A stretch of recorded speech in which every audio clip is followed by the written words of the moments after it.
We found a set of keys in the parking lot, and it's probably one of you out there. It's got a key fob. Gosh, I don't know how to describe this. It's got a little black key that's really interesting. That's mine. Is it a shoe? Is it what? Is it a little shoe keychain? No. Oh, that's good on my keys. Oh yeah, mine fell away when your hat fell off. There you go. Got a winner. Is this it? That yours? All right. You win. All right. Thank you. Which store is it?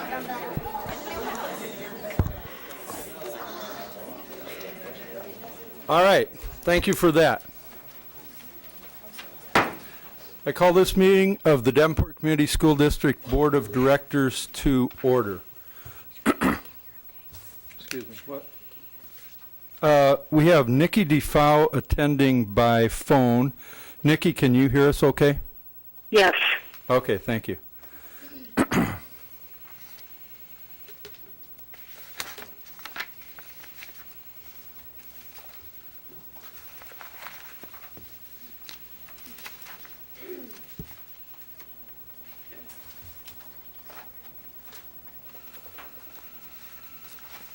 Excuse me, Mary, I've got to find the right agenda here.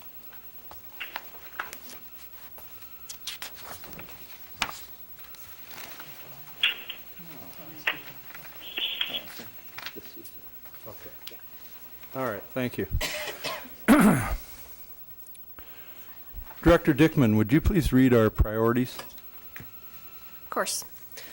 The Davenport School Board establishes the following priorities to ensure the academic success of all students.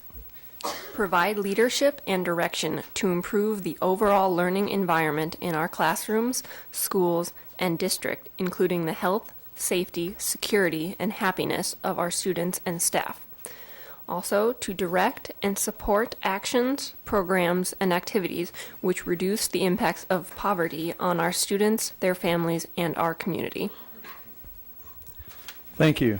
Director Kluhl, would you please read our mission and vision statements? The mission of the Davenport Community School District is to enhance each student's abilities by providing a quality education enriched by our diverse community. And our vision statement is education that challenges conventional thinking, prepares all students to compete in a global society, and inspires our students, parents, staff, and community to answer the question, what if? Thank you. Tonight, our normal course of action is changed a little bit. We are going to start out with an item requiring action regarding the bell time schedule, and I'll be asking for that motion in a moment. I just wanted everybody out there to be aware that there were several reasons for this change. We don't normally move something right up to the beginning of the meeting like this. The motion to rescind is something that this board, as long as I've been on, which is about 10 years, I believe that there's only been one other motion to rescind. And so it's something that is not done very often, and it's not taken lightly at all. It's just exceptionally rare. And I understand that there may be complications as we move through the motion and through the discussion, and so we'll do the best that we can. So with that, I will move on to an item requiring action, and I'll ask for a motion to rescind the bell time schedule. Mr. President, Director Crumwoody. I move to the administration's recommendation that the board move to rescind the motion related to the bell time schedule, which was approved at the April 28th, 2014 regular school board meeting. Thank you. Is there a second? Second. Is there any discussion? Director Dickman. For the audience here, I would just like to express that at the meeting when we voted on this, that it was presented at the time that there were two options that we could choose from. After there was a significant amount of public input, there have been more options that we've been able to look at. There's not I realize that there's not a guarantee that anything will change, or that we'll be able to make anyone else more happy with the schedule. But I wanted to, I guess, express a little frustration that we voted based on there being two options. And now we find out there's more. Any additional discussion? Director Sherwood. Yeah, and I'm not sure how this is going to come out, but I want to just make the point that if I'd been here, I would have been reluctant to vote for that, but I probably would have voted for it. In hindsight, I find much of that, the reasoning that I would have used then, to be solid. I think that high school changes are necessary, and that I don't necessarily subscribe to the idea that we're going to see all kinds of, limiting factors because we're having a later release time. The fact is, I went through and checked all the schools in the MAC, and almost everybody is later than we are now. So if there's an advantage, we currently have one apparently, and we would be coming into where they are. So I don't see that creates any great disadvantage for athletics or anything else if we go later. I do believe strongly that getting more sleep into these kids, and that's my experience at Kimberly Center, is a healthy thing. So I don't want to miss that piece. As far as the elementaries are concerned, we have a great disparity in the amount of instructional time that kids have, and that has to be dealt with, plain and simple. So this is not going to go away. We just have to find a more palatable way of approaching this. And I would have preferred that we had an amendment tonight, but if that doesn't happen, I want to make sure we don't drop the ball on this too. Thank you. Is there any other discussion? Director Kluhl.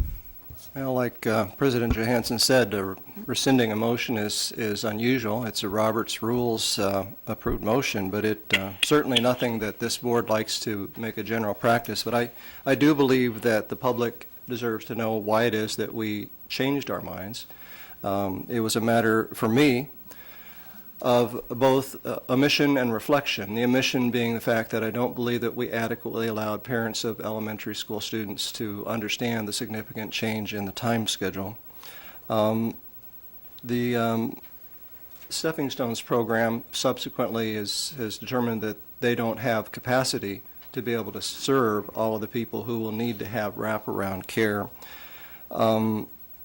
The parochial schools were not fairly included in the implementation process. For those that may not know, Davenport Schools also, by law, provides transportation for parochial school students under taxpayer dollars, but we did not include them in thinking through the implementation process. The fourth thing, before the last, is that this board, as you've heard over the last couple of months, is going to be asking the public to consider significant cuts in programs due to budget cuts, budget constraints. That, in tandem with what we're asking the public to take here in terms of this bitter pill, I believe is just a bridge a bit too far. The last thing is that, as I mentioned before, I don't believe that we got an adequate public handshake from the general public. Like Director Sherwood said, I think getting sleep into these kids is the best thing for public education, for achievement. But unless we have an adequate handshake with our community believing that that in fact is the case, kids are going to stay up just an hour later and the benefit will not be there. So I think that more conversation is in order before we ever approach changing the schedule as we have indicated we would do last week. So that's the rationale for why I have reflected and will vote to rescind. Anybody else? Director Crumwitty. Thank you, Mr. President. At the last meeting, I believe I even made the motion to approve the schedules. And I really feel as a board we did not take enough time to look at all schedules. I think the emphasis was on the high school. I think when we got into the forums, the conversation was more secondary related. And then after we approved the motion last time, we began to hear from especially elementary folks and a number of elementary staff, a number of elementary parents. And I think all of us on the board did not take enough time to involve them in the conversation.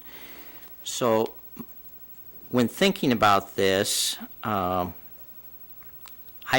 believe that we need to open this up again with conversation with elementary folks, staff, parents, because it's not a simple issue. It's a very complicated issue. Even as board members, it took me, especially some time to understand the transportation piece alone.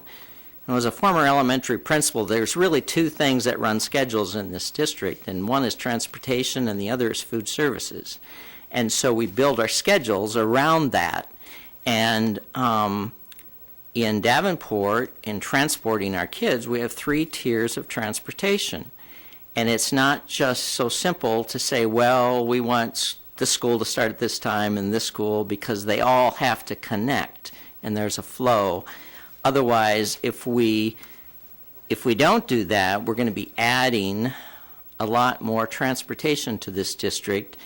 And from our conversations with Dr. Tate and Rob Scott and the transportation folks, that would have meant a couple more $1 million just to deal with that issue if we were going to run other routes and add transportation routes. And we can't do that. We're already faced with $4 million deficit, and we're not sure where we're going to come up with $4 million. So coming up with $2 more million because of this issue, it just doesn't make sense.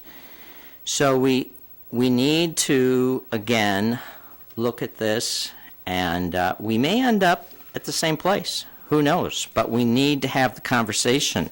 From my conversation with staff at the elementary, including elementary administration, principals, that they were kind of taken off guard too, because they didn't really know how it was going to impact their schedules. And so that's why I feel very strongly about we have to listen to these folks. We have to work with the elementary folks. Director Kluhl talked about the parochial schools right now. I believe most all of our parochial schools go in our first run with the buses, and we have 2 more runs. If that would change, that would have an impact on other schedules in the district. So we need to look at all that. So that is my reason for really wanting to rescind this and have more conversation and have a better understanding about how we can do better for all students in this district. Thank you. Director Snyder?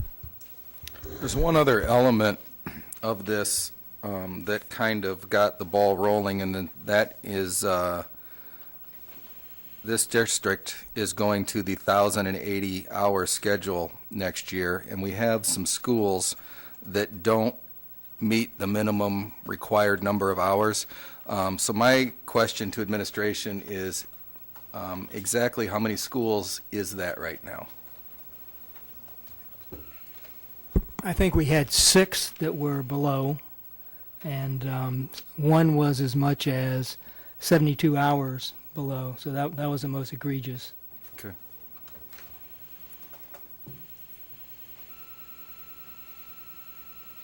I am very glad that we are looking at rescinding this vote. I'm going to strongly encourage the board to find a way to get those schools that don't meet the requirement up to the requirement and leave our schedules as they are for the 2014-15 school year, the later we push this, the harder it's going to be for parents to find childcare for their children, to make the necessary arrangements. If we say go to vote for this again in June, that's not going to give us, in my opinion, nearly enough time to work it out with the parochial schools, the transportation issue. There's a lot of things that need to be looked at before we can make that decision. And the longer we stretch this out and make a decision and try and implement it for the 2014-15 school year, I think is going to make it even more inconvenient for the families in our district. So I am going to strongly push to get our schools up to the requirement that don't currently meet that, and let's put something together for the 15-16 school year.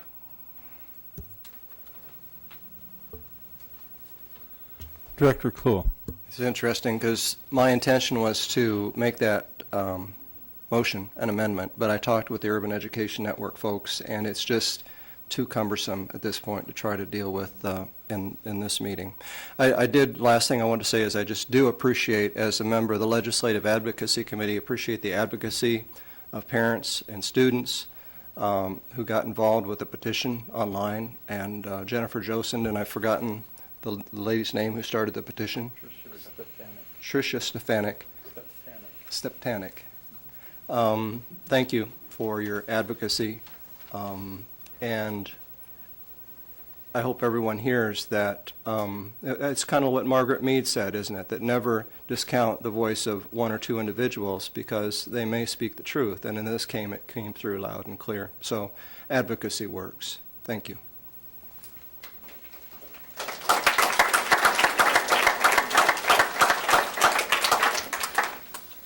Director Cromartie. As a member of the Agenda Committee, we did have the conversation about just moving those schools up in minutes that were under in minutes. That is, again, not as easy as it sounds because it's a transportation issue. So just by moving those, then we interfere with some other transportation, and somebody has to go early, somebody falls in the middle, and somebody goes late. And so I appreciate, Director Snyder, your concern. My concern was the same. Why can't we just do that? But after having the conversation with the transportation folks and the administration, we need to look at the whole gamut, including parochial schools, and I believe that the transportation, between the transportation folks and the administration, that I think things could be worked out in a few weeks to get things moving. So we could do this next year. So thank you. Director Snyder. I had a big issue coming into this meeting. I was really concerned that the board might be setting a precedent that we make a decision, and if there's a lot of feedback, that we will cave on our decision and make it sound like we really don't think things through. And because we have a lot of unpopular decisions that I'm sure we're going to have to be looking at coming up with budgets. But then my colleague here, Mr. Sherwood, next to me, brought up another point of it, that we are setting a precedent tonight, and that I hope people look at, that the board does hear the public, and we are open to listening, and when we know we made a mistake, we'll be the first in line to rectify it. So that's a precedent that I'm proud that we are saying loud and clear tonight. Any other discussion? Mr. President, Director DeFau. I'm going to qualify my statements by saying that I'm having great difficulty hearing the conversation, and I'm going to assume that some of that is weather-related, but I did not hear Director Sherwood or Director Dickman at all, and a couple other of the board members are cutting out fairly significantly. Am I correct in my impression that the primary concern relevant to this motion to rescind is the elementary school schedules to the greatest extent, followed by the intermediate, and the fact that some members of the board feel as if there was an adequate conversation with those stakeholder groups? It's hard for me to characterize all of the conversations that have taken place. I think that's part of it. There's been discussion about the inclusion of the parochial schools as part of the issue. The difficulty. Can you hear me, Director DeFoe? I can hear you, yes. I can hear you, Director Cool, Director Crumley. Okay. The busing issues, the difficulties in trying to coordinate all of that. I'm sure there were other pieces, but those are what come to mind right now. I don't think it's an overwhelming concern for any particular piece. And in fact, the elementaries, I think in the discussion was mentioned a couple of times, but not as an overwhelming concern. Okay. And it's my observation from the meeting on April 28th is that the majority of the board was fairly resolute in regard to the high school bell time schedule and the decision to move that time back to an 8:30 start time. And I don't believe that that was a decision that was predicated on busing or transportation, but rather in what the board at that time felt were the best interest of our students. With that, I would like to make a motion to amend the motion that's currently before us to rescind the bell time schedule. And I'd like to move to amend to rescind the bell time schedule approved April 28th, 2014, while authorizing the high school schedule presented by the administration and to rescind the bell schedule presented for elementary and intermediate schools to allow for further review.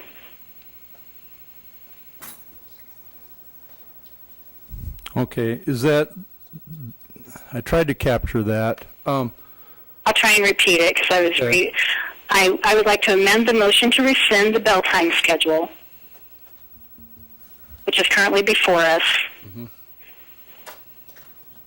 to authorize the high school bell schedule that was presented by the administration and approved by the board on April 28th, and to rescind the bell schedule presented for elementary and intermediate schools presented April 28th to allow for further review.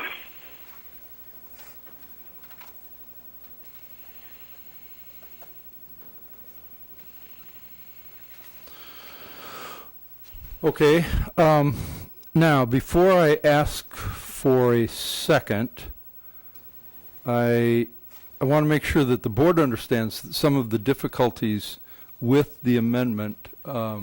If an amendment were made, we would have to be exceptionally careful so that we don't change any start dates or end dates for any of the schools or students. If we got to that, which you have to think through the possibilities, but that would be inappropriate, perhaps illegal, because we would have to have a hearing before we did something like that. So I just want to caution the board as it moves forward. So we. And my motion's only relevant to the bell schedules. I understand. I'm just encouraging the board to be careful because the bell schedules just be careful with the dates. Okay. Is there a second to the amendment? Okay. Is there a discussion? Could you tell me who seconded the? Director Sherwood, Thank you. is there discussion on this amendment? Director Sherwood. I just want to say that I agree with Nikki. And Nikki, I hope you can hear me now. I think I may have had my mic off before. So, but I do agree with Nikki that that we can get this piece done. I think without a great deal of chaos, and that is the best thing academically for kids. And so I think we should do it. Any other discussion on the amendment? Director Dickman. I'm inclined to have the slightly later start time for the high school students myself. I'm not completely set on it, but I worry that this amendment will lock us into place with a very specific time for the high schools. And if we allow ourselves the freedom to change that by 15 minutes here or there or something along those lines, I feel like that would give us a lot more freedom. So I do not plan on voting for this amendment, even though I support the later start times for the high schools. Any other discussion on the amendment? Director Cromwell. I, too, am supportive of the later start times for the high school, but as Director Dickman just indicated, I think that complicates things a little bit, not allowing us to have some flexibility in working this out. So I cannot, at this time, support that amendment. Director Kluhl. And as I mentioned during discussion with Margaret Buckton at UEN, the issue, as President Johansson has brought up with the public hearing, is pretty significant. And she actually convinced me that it would not be in the best interest of the district to proceed with an amendment. So I will not vote to approve this amendment. Any other discussion? Director Sherwood. Yeah, I just, when we initially began to investigate this was based, as I understand it, on the idea of getting more sleep for kids at the high school and adjusting that schedule. And then we discovered when we were looking at transportation things, these various start times of the district, and so that kind of snowballed. If I'm incorrect in this, Dr. Tate, you can correct me. It kind of snowballed into this larger proposal. The initial proposal was to modify the high school start times for the benefit, the academic benefit of kids. And I don't see, although that's a very simple thing compared to this larger, tamale we created, it is, I don't see that it's any different than our original goal, and I don't know how it locks us down any more than we did a week ago or 2 weeks ago when we voted for this exact same thing. You were locking yourselves down then, so I don't quite understand this lack of flexibility that we have a concern for now. But I think that, again, and as Dr. Tate has stated repeatedly, the research is solid, it's prolific, and from some personal experience, I can tell you that I think it makes a difference in the lives of a lot of kids. So the longer we delay this, the longer the impact of a lack of sleep in these kids will continue. Any other discussion? I'm going to say a couple of words here. I believe that there is a sense of urgency to finishing this issue. And I think that the board expressed pretty clearly that it did support the later start times for the high school students on the meeting on the 28th. And frankly, I have every confidence that the administration would find an appropriate manner to continue to support that ideal. And I think that this whole issue is likely to be resolved within a number of weeks, and that the high school students would still benefit from the board's strong sense that that's important. I think what did happen, and I think it's been alluded to or mentioned here, is that the ideal of high school students being able to start later actually does impact bus schedules and other schedules that perhaps we weren't completely aware of. And I think it's that awareness that now we have that allows us to go ahead and to move forward, even to the extent that maybe a 5-minute difference here or there. We don't know what's going to happen with the bus schedules, but maybe it turns out that it's 8:37 or 8:18. I really have no idea. But I believe that the administration will come back with an appropriate recommendation that'll probably resolve almost all of these issues. Is there any other discussion? Excuse me, Carolyn. Okay, so obviously there is an issue, but considering the amendment, even though all the institutions exist independently, there are components that interlock them, and one of the biggest ones you said was transportation. And I feel like with the amendment to lock the high schools in, that means that the elementary, right now it seems like the elementary and potentially the intermediate are the most problematic. The high school you seem fairly set on. But if you lock in the high school, then you're going to have to adjust the elementary and intermediate around that if that's already set because of the transportation issues. So I feel like if you lock in the high school, you're going to have to put more focus on the high school. And if you don't lock them in, then you can adjust the elementary schedule as necessary and the others that revolve around it, keeping it potentially as is. That's all. Thank you, Carolyn. Any other student board members? I appreciate you for speaking up. Any other discussion by the board? Director Snyder. One last element to this. When we were looking at this originally, the very first schedule we looked at didn't have the elementaries or middles changing more than 5 to 10 minutes in either direction.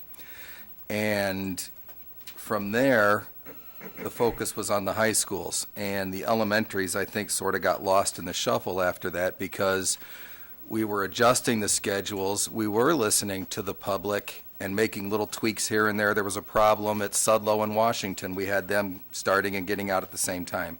So we adjusted those schools, or administration and the busing staff adjusted those schedules to make arrangements for those two schools to start. And all these little changes kind of wound up and got us to the schedule that we had when we voted a couple weeks ago. I didn't support it then, and I don't support it now. I don't discount the research and the data behind starting late for the high school students, but with that being said, I don't see the benefits outweighing the possible repercussions in our district right now. We had the overwhelming majority of people at the public forums absolutely did not support this. And with that, there's no saying that down the road with budget cuts that we're going to have the same situation, but we have to do it anyway. With the high schools starting later, that is a budget neutral decision right now. And in my opinion, we have bigger fish to fry with this $4.5 million budget cut we have to take. And I think it's senseless to upset the public right now over something that that can be avoided.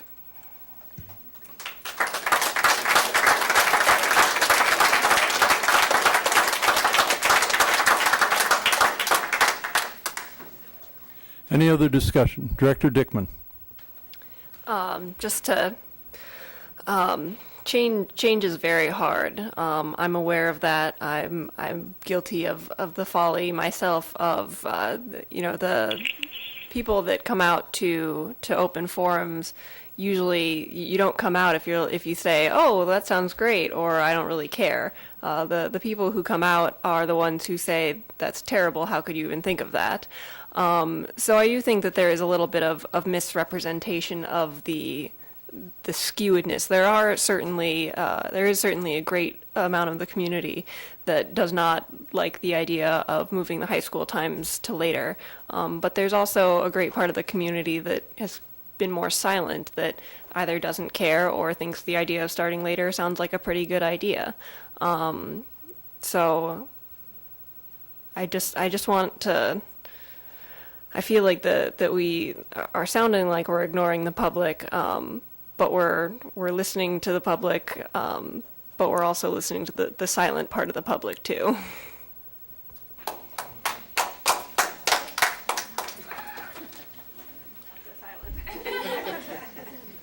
Is there any additional discussion on the amendment? Excuse me, Hannah. Recently we had our Ambassador Shadow Day, and so the 8th graders from Wood and other schools were coming up to North, and we were telling them about the later start time. And this doesn't really pertain to the amendment, but I was just throwing it out there. We told them about it, and he said, "Oh, great, I get to stay up later now since I can wake up earlier." So you think that it's going to help with sleep, but personally, from what I've heard and from what other people have told me, I don't think that it will create that much more sleep. Emily? Hello? Okay, never mind. Hello. Okay, so, to be honest, I'm a little confused on the positive effects of this proposal, because the way I look at it is that we're going to get out later, therefore we'll have less time to work, less time for homework, and therefore we'll either stay up later doing homework and working, and either have the same amount of sleep or less sleep, or there'll be a decrease in homework because people won't do it because they'll be going to bed earlier, well, at the same time, but less time for the homework. Oh, and also, as Carolyn said, with the transportation issues, I think that if we are getting out at the same time as elementary and middle schoolers, there's a lot of high schoolers that pick up their younger siblings. Therefore, you'll have to change their schedules too. Thank you. Cody? I just want to inform the board that we're kind of biased just towards the high school, but it's coming from, I know personally I've talked to people that are in the elementary and intermediate level, and this is their input as well. I'd just also like to add that this year I was given the opportunity for an internship at a bank, and if I were to get out at 3:35 or any time past 3, I would not have had the opportunity that I've had, and this is something that's really special to me because it's a career path that I do want to go into, and most banks close at 5. This one closes at 7, and even with that, I would not be able to. It would not be a sufficient amount of time. Thank you. Carolyn? This kind of goes along with Director Dickman's about the a silent part of the community. I mean, obviously, I'm a high schooler. I don't have any younger siblings, so I haven't really had much input from elementary or intermediate students. I should speak to the mic. But I did actually talk to I would call the less vocal side of the high school, and most of the people I talked to, actually everyone except one person I talked to, was kind of silently seething and outraged about the change. They just were saying they didn't like it, they didn't want to have to get out earlier, and I found one student who honestly didn't care. I found nobody that was, yeah, we're gonna get to sleep in or anything like that. One who didn't care. Okay, thank you. Director Sherwood? Yeah, I just want to make a point about research. We have research because our common sense often fails us. It was often common sense that we had put mud on bee stings till we found out we could get atrocious infections from that. It was common sense that we put butter on burns until research told us that wasn't a really good thing. We rely on research because it goes beyond our individual guess. And unfortunately, we seem to be in a society that is driven more and more by our guess than we are by research. So we're able to ignore things like global warming and say that it doesn't happen because this winter was the coldest winter we've ever had, so naturally global warming doesn't exist. We either rely on research to make our judgments, to make our best guesses, or we rely on these common sense things that often fail us. And we've got to be very careful about relying on common sense. Thank you. Director Dickman. I also wanted to clarify a point. Emily, you had asked, or Caroline, I think both, and Hannah, you'd all said that, oh, well, students are just going to sleep in later, so it'll be the same amount of sleep. The studies aren't necessarily saying that students get more sleep so much as that their sleep is more effective and efficient if they sleep from 11 to 7 versus 10 to 6. So that we're not necessarily saying that the start times mean kids are going to sleep more. If they did, that would be great on top of that.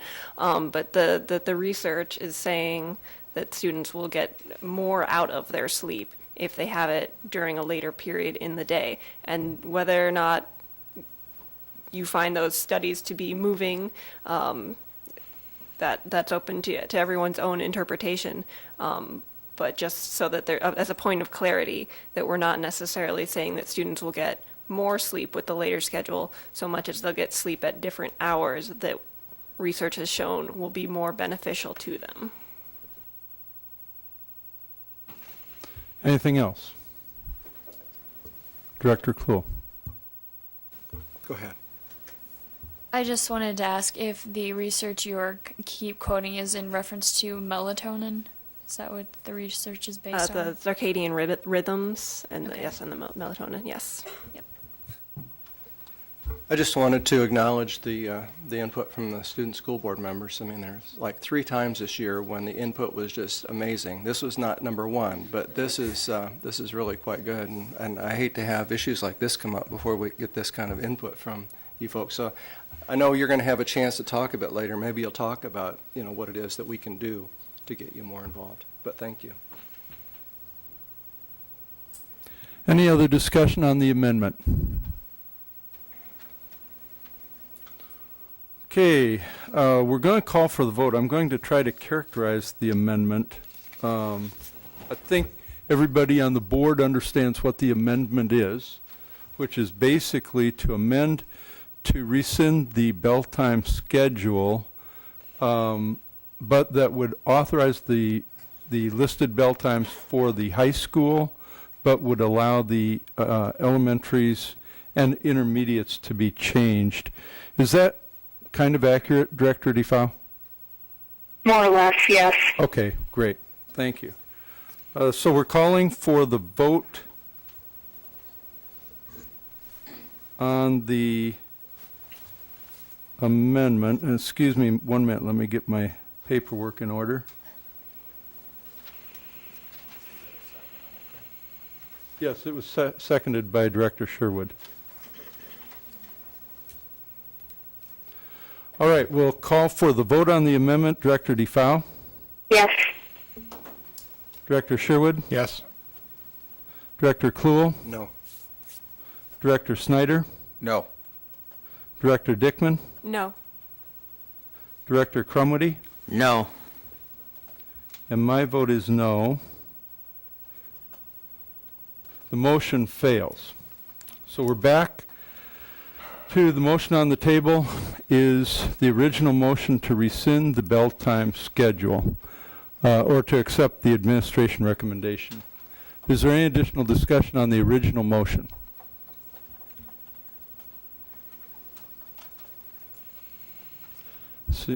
Director Snyder. If we do vote to rescind this, when can we expect a plan on a time frame then for a decision to be made?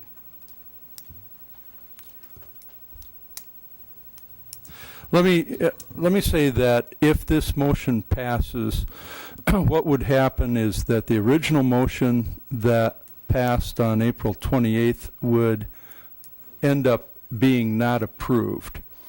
And the administration would have the responsibility of coming back with another recommendation or option to address all of these concerns, the 1,080 hours, bus schedules, and everything.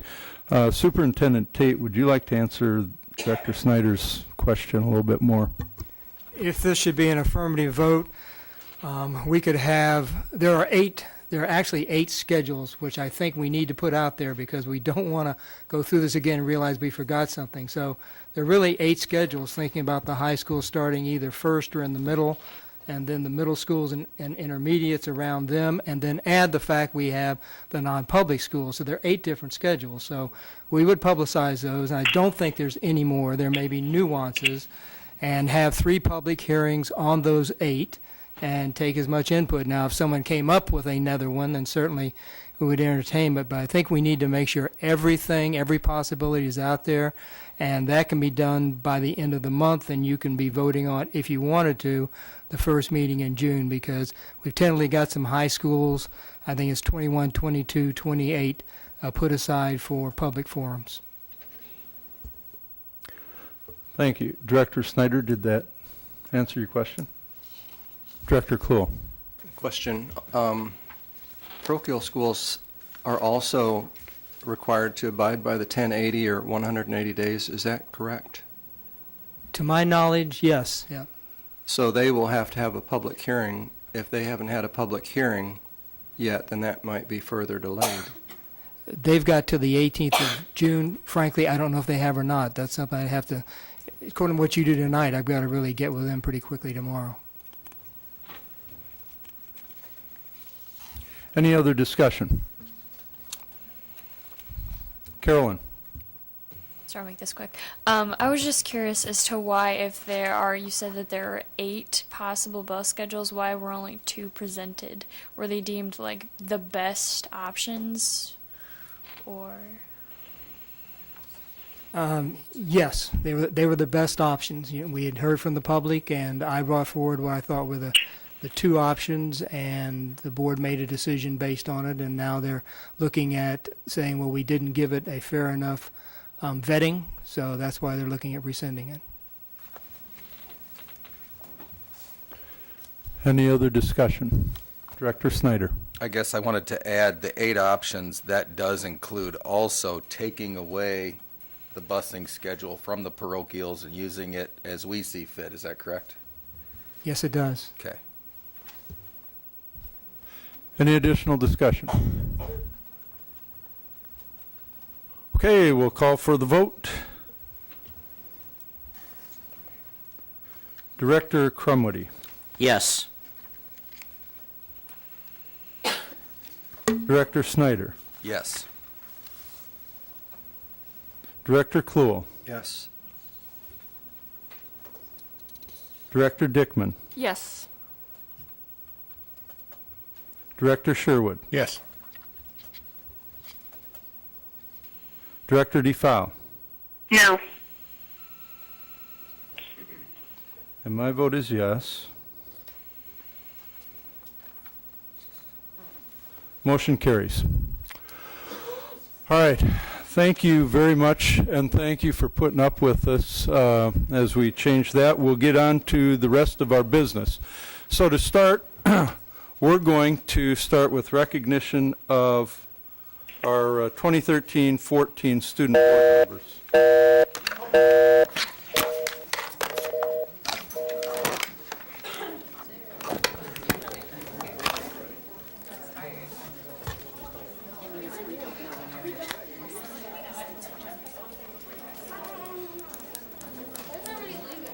Yeah, that's a good idea.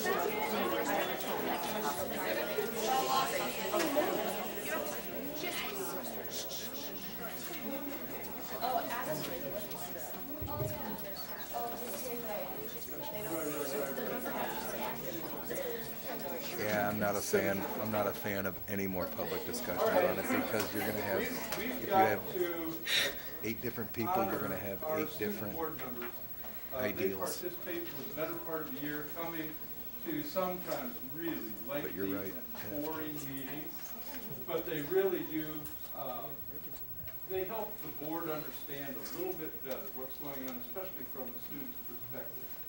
And so this is just a token, obviously, of our appreciation. And after I hand out these certificates, and I think Central is supposed to be here later on, and we'll try to catch them. But we'll do this in the order that you see. So Emily, would you come up first? All of these certificates are the same, except they have a different name on them, of course. And so I'll read yours. It's in recognition of your service to the youth in our community and for serving as a student board member for the Davenport Community School District for the 2013-14 school year. This award is presented to Emily Huber of West High School. We really want to thank you, and after we do this, I'll ask for any comments from the board as well. But Emily, thank you very much for everything.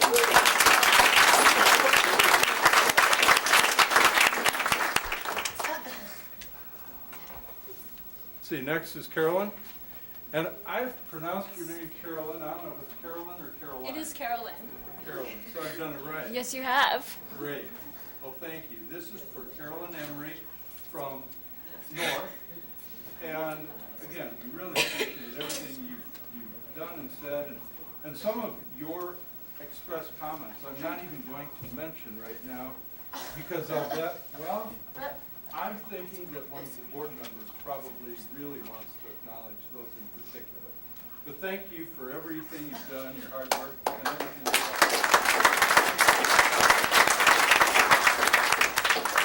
Hannah? So Hannah has stuck with us a long time. Well, you have. Sometimes our meetings, they really do drag on. We had one a time back that went to 11:30. Now, I don't think you stayed with us the whole time there. But earlier, before the meeting started, I did have the occasion to discuss with Hannah just a little bit, thanking her again for her work, but also thanking her for such a great smile in spite of everything that we talk about. So thank you very much for your work, Hannah, and good luck.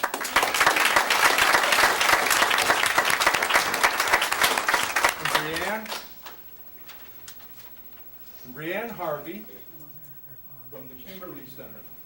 And Brianne, thank you. I think you, I don't remember when you came in exactly. You? Wow. You don't? Okay. But again, Brianne came in and with comments from a different perspective and from the student's perspective. This is really, really important.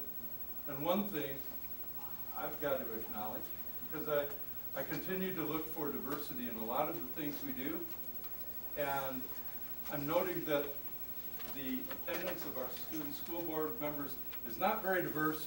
They're all young ladies, and I really want to appreciate it. It says a lot, it really does. So thank you.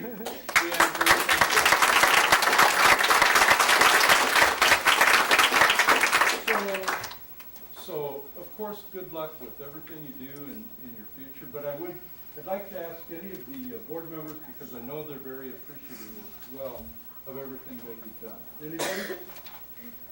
Director Snyder. I just wanted to thank you guys. We really appreciate your input. We're really proud to have you guys sit in front of us on Monday nights. One of the more vocal groups that I've seen since I've been coming to the meetings, and we do appreciate that. I'm just really proud of you guys, and we've had some really, really late meetings, and you guys have stuck with us, so thank you very much. Thank you. Director Sherwood. Yeah, and just kind of following up on Jamie, this is my third year and my third group of students, and every year I think it can't get any better, and you guys really have set a bar for the people to follow you. it's been really enjoyable to see the kind of interaction that we've had with you, and the quality of your minds is just astonishing. I've been involved with kids for the better part of 40 years, and I'm always just stunned by how brilliant you are. I know that you're all going to be very successful, and my background is in the Kimberly Center, so I know the brilliance that comes out of the Kimberly Center. But anyway, I just want to thank you for spending your time and enriching our deliberations so much. It's really been a pleasure. Anybody else? Director Dickman. I'm thoroughly impressed with how dedicated all of you are to come to these meetings. I was certainly not anywhere near as involved during my high school years. And I think that's certainly inspirational for me. I think it's probably inspirational for the other board members and the community members to see young women such as yourselves taking charge and taking such an active part in our democracy, and that kind of gives me hope for the future. There's something that happens at the school board level, especially. I think there's many different perspectives here, but we're all able to come together and find compromise that's hopefully the best solution for the community. And I hope that that's something that you can take with you then as you go through in life, and that the world has some hope still. Director Kluhl. Some years, we've had student school board members who were really figureheads. They kind of sat up there and, they came, and at the end of the year they got their plaques, but they didn't always interact much. And although I said tonight wasn't like your stellar performance, I remember the one that was, and I think we were talking about cell phones. And I remember Kimberly Center and on down the line, everybody had some really good insights, really. And actually, Kimberly, I don't know, the lad was just here one night from Kimberly Center and had some amazing insights, but that was stellar. I'm not satisfied that we've got this down yet. We love having you in front of us here because you remind us as we're looking over the policies and the budget and these people back here that you are what it's all about. It helps us. This guy, Jim Hester here, he would always bring us back when we got too esoteric and too far off the path. Said it's about the students, and you guys remind us of that whenever we make a decision. So I thank you. I sure would hope that some of you might come back if you're going to college, come back and talk to us and tell us what's going on, because there will be new board members sitting where you're sitting who would very much value that, and it pleases us to no end too to see you all come back and share with us, because we love to see you grow, and we hope that we've done our part in helping you do that. Thank you. Thank you. Director Crumwoody, do you have any words? I sure do. Go for it. As our president often says, wow! We learn from you every week. Every time we have a board meeting, we learn from you students, because that, as Director Kluhl said, that's what it's all about. It's you students. And I hope the elementary students sitting out here tonight and listening, Jefferson students are sitting out there, I hope you're listening to these high school students who have been a part of our board, and hopefully someday you can be sitting in those chairs. But we really, I had the opportunity before the meeting to talk to each one of you, and I can't tell you how much we appreciate your input, your interaction. I've been on this board, I believe, 8 or 9 years, and every year it just gets better and better. And so I want to thank you, because it's, we understand your schedules and all the things that you have going on in your lives, and for you to stay with us throughout most of our meetings, I can't tell you how much we appreciate it, because we need your input. So thanks a lot, and good luck in the future. And I want to drag this, go for it. Do a wow. Wow! Yes. Yeah. That's a wow. It is really, for me, I'm inspired by you. I think Director Dickman, when she was saying she's kind of amazed that you all do so much more than she did. And and I have to second that.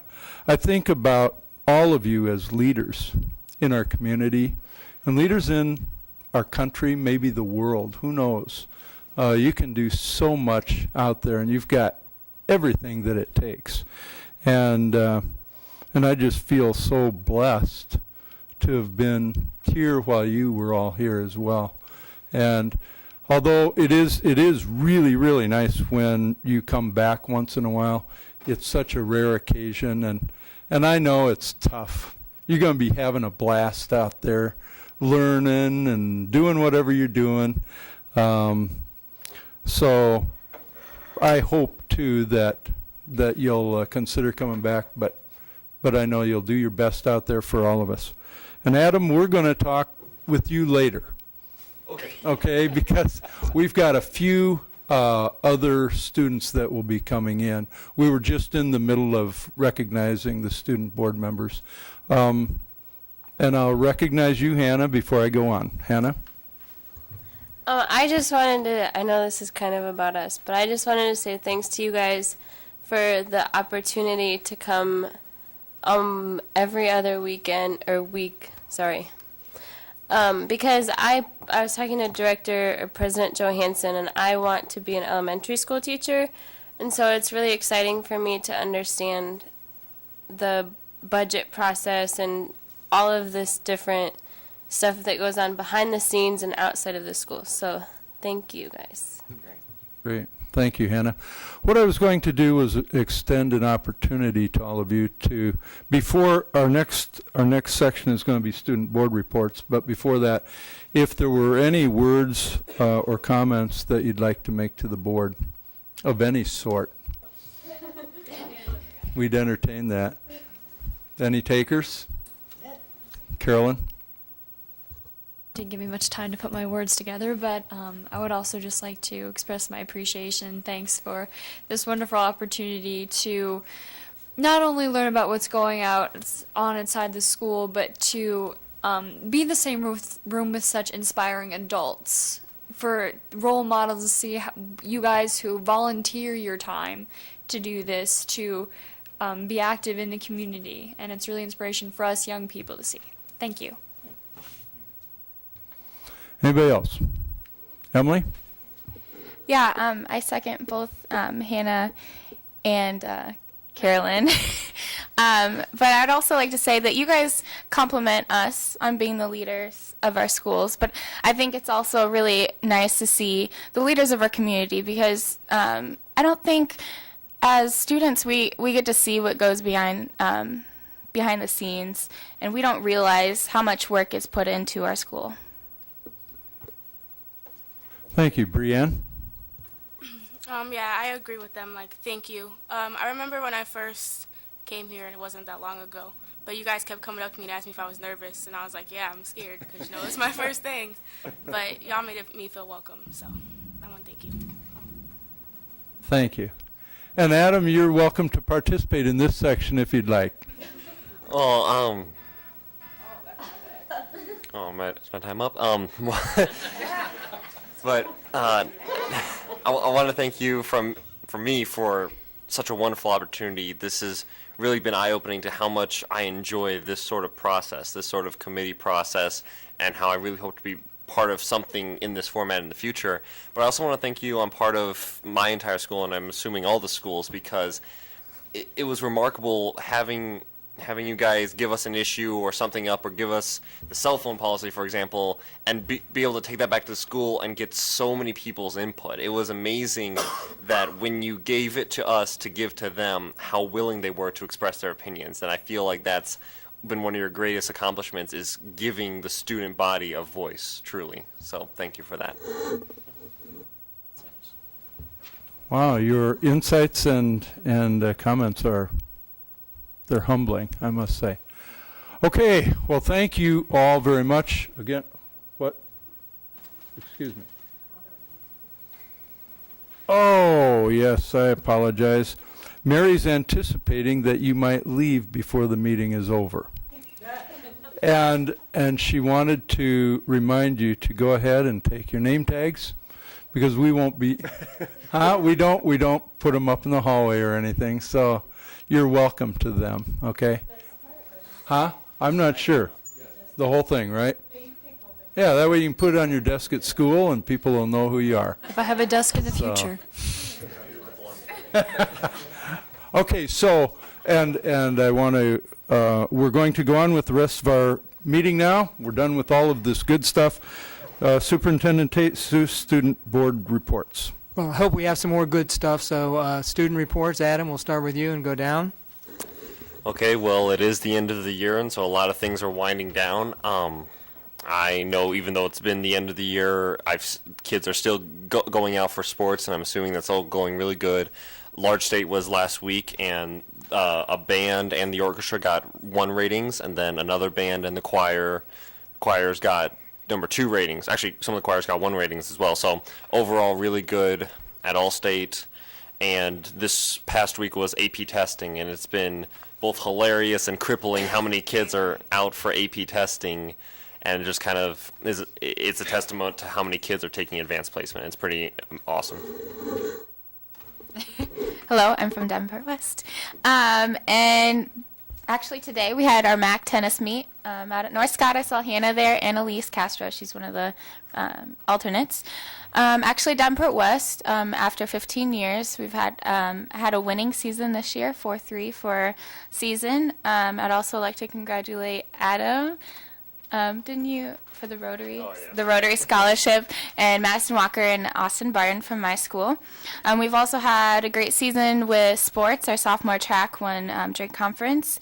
And also, let's see, we had Jessica Bennett and Kayla Latham make the Iowa State dance team. So that's pretty cool. Okay, so we've had a lot of stuff going on. Last Monday we had our drama banquet, which is just basically everybody in the drama club. The girls all get in their prom dresses again, and we have a nice banquet together and have like phony Tonys and this nice awards assemblies, and it's just a really fun time.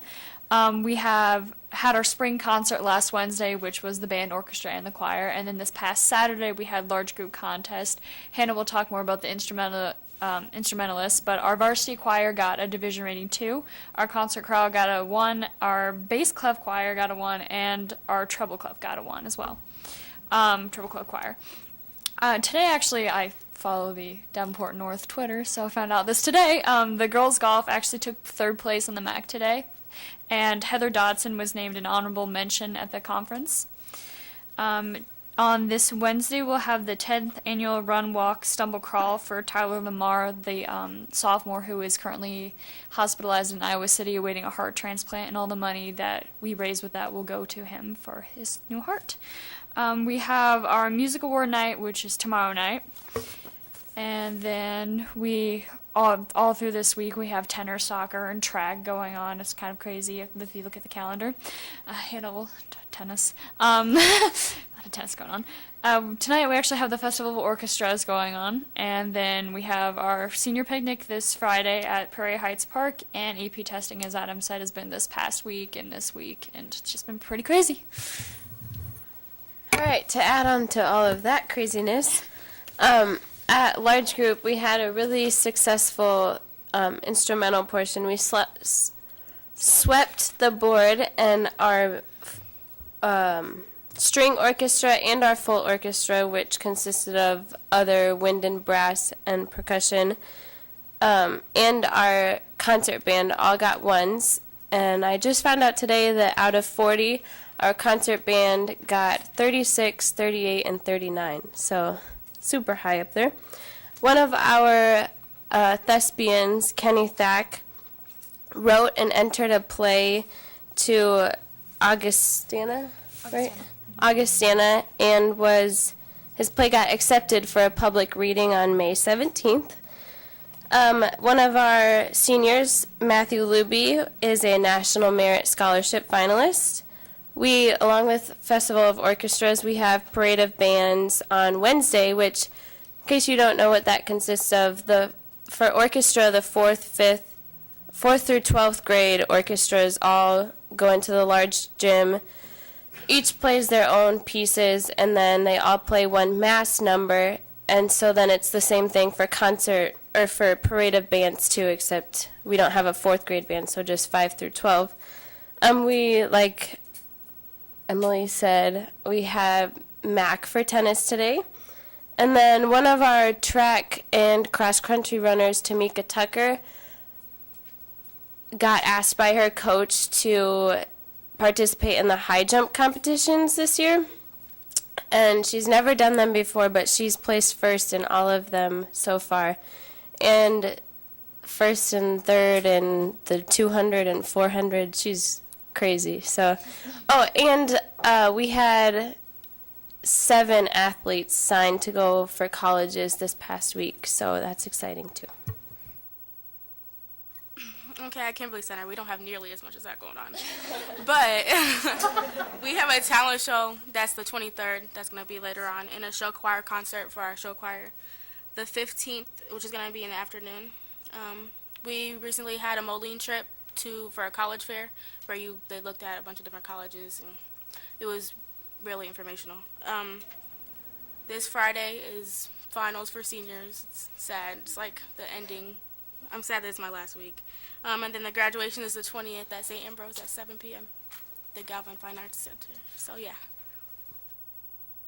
That concludes the report, Mr. President. Thank you very much. Move on to the showcase. Superintendent Tate. Thank you. And the students are saying, finally. You stayed awake, you've been alert, you've been respectful. I give you permission to sleep a little bit in class tomorrow, but not too much. Okay, you can tell the superintendent. Because so students, parents, staff, I appreciate your patience. And Christy Pitts, principal, time to go.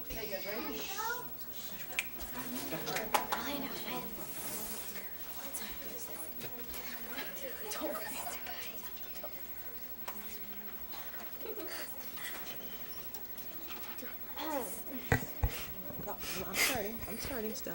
Hold on. I know you're ready to go. Good evening. I'm just going to kind of start us off. We always kind of turn it over to the students. This is about showcasing our students. But every year, or the 2 years I've been there, we've come up with a school motto. So about a year ago, Mr. Miller, my 5th grade teacher, during field day, said, "Hey, Miss Pitts, do you have a moment? I want you to see something." So I said, "Yeah, I have a moment." Went to his room, he plays this video. It's about from Rita Peterson on the TED Show network, and it's about champions. I just sat there and watched.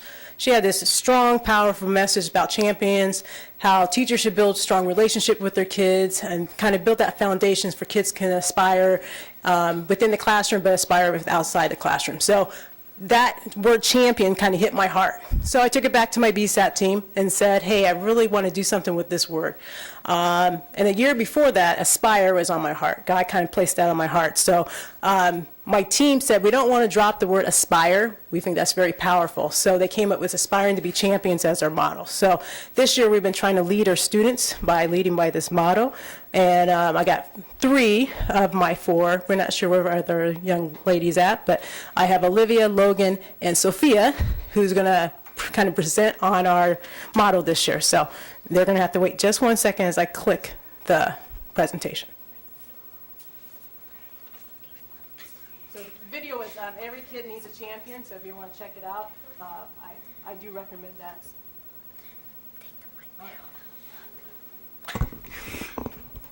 We are the Jefferson Edison Elementary School, and we are proud to be here tonight to tell you a little bit about our school. Thank you to the board and to Superintendent Tate for giving us this opportunity. Our focus this year at Jefferson Edison is on being champions. You may be asking yourself, what is a champion? I am so glad you asked. We asked students around our campus to share with you what a champion is. Here are their responses.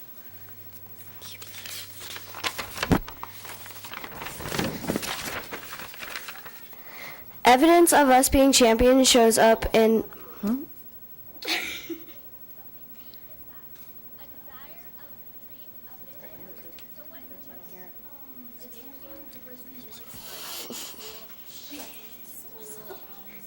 Technical difficulties.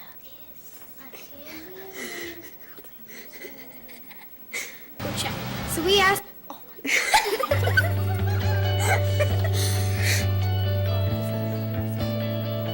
If you don't already know, our principal loves pokes. The great Muhammad Ali said that champions are made from something deep inside, a desire, a dream, a vision. So what is a champion? A champion is a person who works hard, comes to school, pays attention to school, listen to teachers. A champion means, like, if you stay on good night all day. A champion is, you have to do your work all the time, and listen to teachers. You become successful when you try your best every day. A champion is someone who accomplishes their goals and never gives up. A champion is like doing their work, doing what's supposed to be, and doing it when the teacher's not looking. A champion is the one who works hard on their work. A champion is someone who does good in school and tries their best at their work. A hard worker. That's what I think a champion is. Somebody who gives it all they got all the time. That's it. Champions know that there are no shortcuts to the top. This quote is from Judy Adler. We asked students who are some examples of champions who didn't take any shortcuts to the top. I think of people like Michael Jordan, people in sports, because I played sports and I can relate to them. But I think a champion is anyone who has worked hard in their life to achieve their goals. He's a great basketball player, and he didn't grow up with, his mom didn't grow up with a lot of money. They moved a lot, and he turned out to be a champion. Miss Pies is a champion. My example of a champion is Barack Obama. Everyone is a champion, and teachers are a champion too. I think everyone in the school is a champion. Everyone's a champion. Hard work is the only way to go. Strive to be the best you can, and remember that when you try your best, you can't ask any more from yourself. These words of encouragement are from tennis legend Michael Chang. So we ask students, do you always have to be first to be a champion? You don't always have to be the first to be a champion. You don't always have to be the first to be a champion, so you have to be the best you can be. It isn't your best to be a champion, you just gotta do your best. You don't always have to be first to be a champion. It's more important that you do what is best for you than in everyone else's mind. You just have to do your best always. Yes, I think you should be the first one to be a champion, because then you're going to be a leader, not a follower. And followers doesn't do so much good because they follow you, but leaders do the right thing.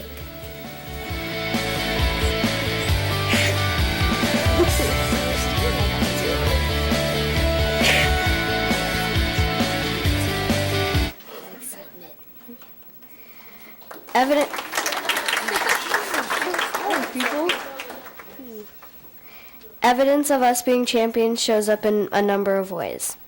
One of these ways is in Miss Falana's Young Ladies Club. Miss Falana, would you and your young ladies please come forward and share with us about your club? But she can't be here tonight. So just ignore that last part. So, yeah. But we have a video, though. So. Don't worry. Yeah. Miss Falana, tell us how and why you wanted to start the class act group at Jefferson Edison Elementary School. I wanted to start the group because I wanted to give the girls an opportunity to showcase their personality and their talents.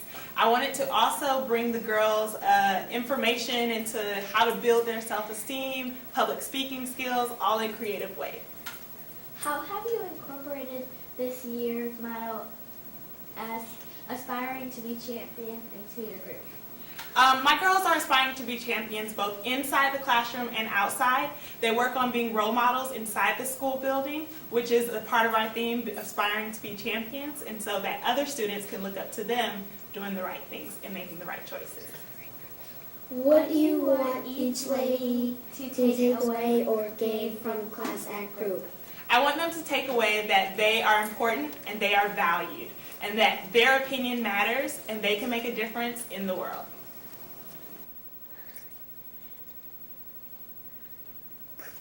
We love Class Act. Thank you, Miss Falana and young ladies. Another way we are champions is through our Young Men's Club. Mr. Zertucci, aka Mr. Z, will you and your men please come forward and share with us about your club?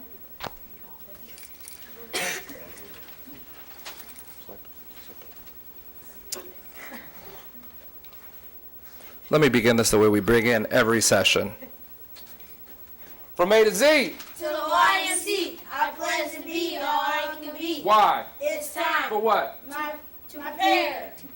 For what? My future. When's that start? Right now. When's that start? Right now. Thank you. Have a seat.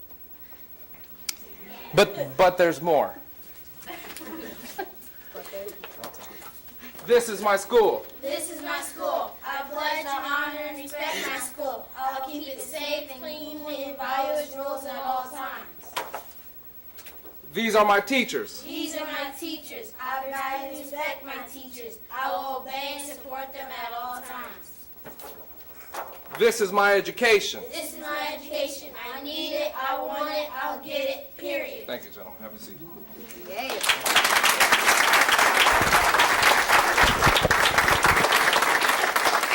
Okay, good evening, board members and ladies and gentlemen in attendance. My name is Mr. Z, and currently I'm the school administrative manager at Jefferson Edison, but previously I spent 9 years teaching 5th grade in the same building. I'm honored to call myself a Jeffersonite, and I'm very thankful for this experience. In my classroom as a teacher, we had a motto, and that motto was, smart decisions are easy to make, but bad decisions are hard to change. And that was the basis of amazing conversations that turned into life lessons. And I just knew that there was something I could do a little bit more from that message that that mantra created. So I dug deep and came up with the idea for the Young Men's Club.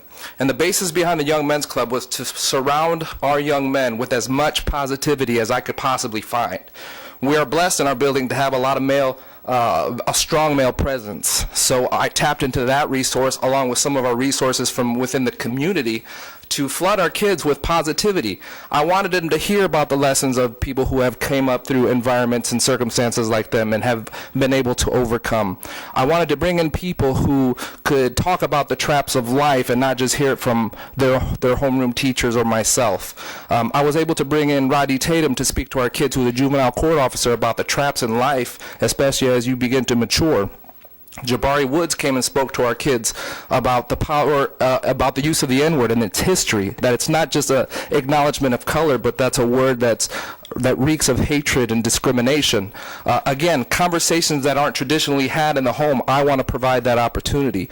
And within that opportunity, it gives us an opportunity to kind of progress monitor their behavior and performance throughout the day. So in collaboration with their teachers, we're able to assess attitude, effort, and behavior. And if they meet the criteria, they're able to earn a shirt and tie, which then they wear on Tie Day Friday with the teachers. Again, it's about ownership, it's about accountability, it's about making good choices. But not just, I just didn't want you to hear it from me. I brought some of my gentlemen to kind of share what earning their shirt and ties meant to them. Go, John.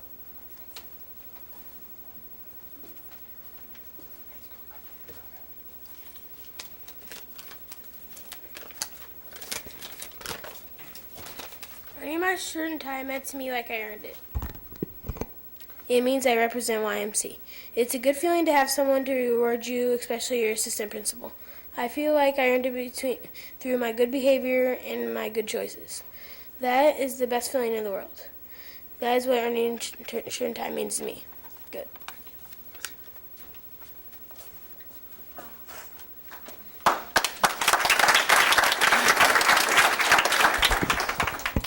Earning a shirt and tie has meant to me that I know I am a good kid.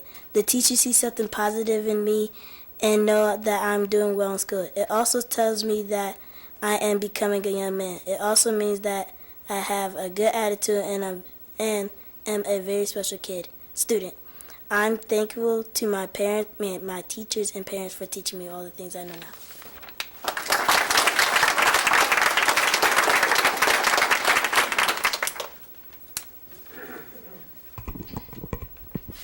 Earning my sharing time has meant that I must always do good things in classroom and in life. I must, in order to become a gentleman. Everyone will then be able to trust me and count on me to do anything. I am the world's best student and plan to stay that way. Earning my sharing time means everyone will know I will always do my best.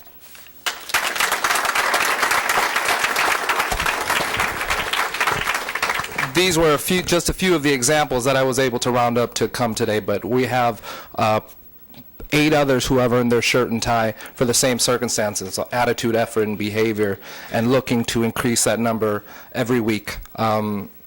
Right now, I'm at about 40 kids in my group, primarily being the first year. I wanted to try something manageable, so I was targeting 4th and 5th grade, but slowly but surely it's trickling into 2nd and 3rd, and I'm excited about our future.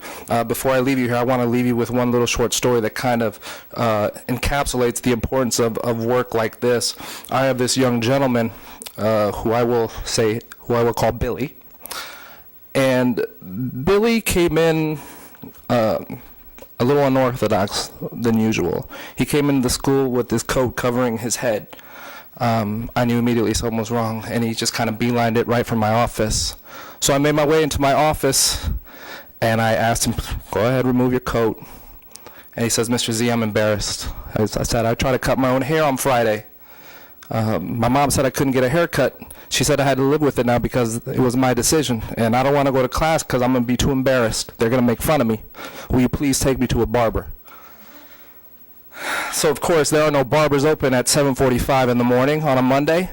So I asked Miss Wolfel, our behavior interventionist, to go ahead and go home, get her clippers, and bring them back. I cut a little hair on the side just in case this administration thing doesn't work out. But so I sneak him into a janitor's closet, and I go into barber mode. I start sharing some of my family stories and some of my best jokes, and he's returning the favor with some of his, and it's just joyful conversation. But then all of a sudden, Billy went quiet, and I knew in that split second that the nature of this conversation was about to change. And he just kind of pauses, and he asks me, he goes, Mr. Z, you cut your son's hair at home? And I said, well, Billy, yes, I do. I want to make sure that they look good, so, I cut their hair. Did your dad used to cut your hair when you were little? I said, no. Billy, he gave me a set of clippers and told me to teach myself because he wasn't going to keep paying $10 every 2 weeks. And he just got quiet. And I asked him, I said, Billy, when was the last time you saw your dad? And he just got quiet. I can't remember, Mr. Z. So I changed the conversation again. I went back to the joke because I didn't want to lose him there because I knew I was about to. Needless to say, he got the best haircut of his life. And as he walked out in that hall with a smile on his face, he gives me a handshake. And as he begins to walk away up those steps, he turns around, he looks at me, and he goes, Mr. Z, your sons are lucky. And it was in that moment that I knew that this work is needed. Our young men are out there starving to be a part of something positive. And it's our duty as educators to find that, tailor it to them, and give them the opportunity to be as successful as possible. And that's what the Young Men's Club's about. Thank you.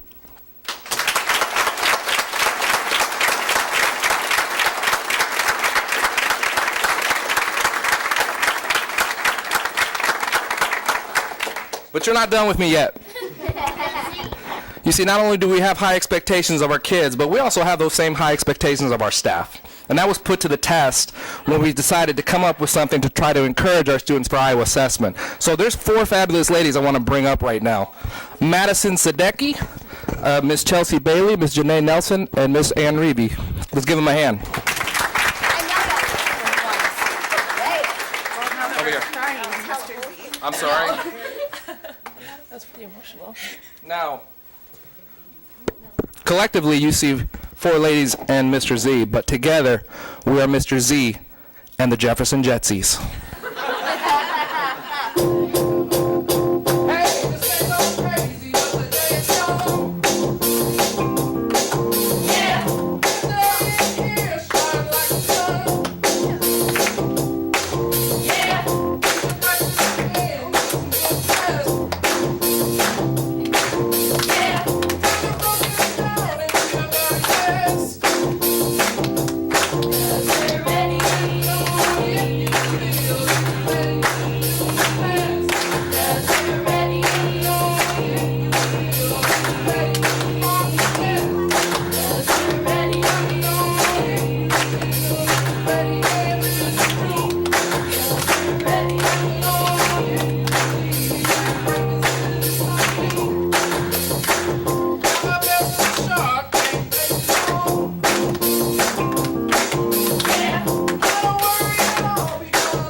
guys. I appreciate it.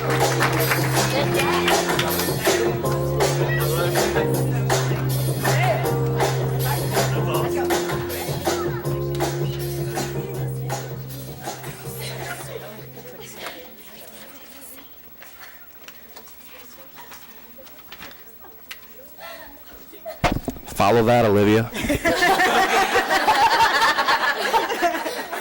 Actually, slogan. Slogan. Logan. Oh. It's actually Logan. Or Logan. Thank you, Mr. Z and Youngman. As students, we know we would not be successful without the support of two groups. First, our teachers. Please, all Jefferson Edison teachers, please stand. Don't they look wonderful in their "We Believe in Our Champions" t-shirts?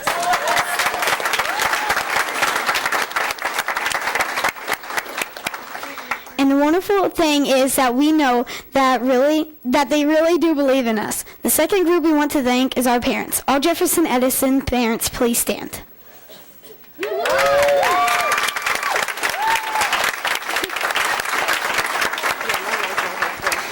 Parents, we know how hard you work for us, and we want to say thank you and that we love you. Second semester, two of our teachers decided to heighten our champion motto theme by implementing a special program called Championship Fridays. Here is a little background information on how Championship Fridays came to be.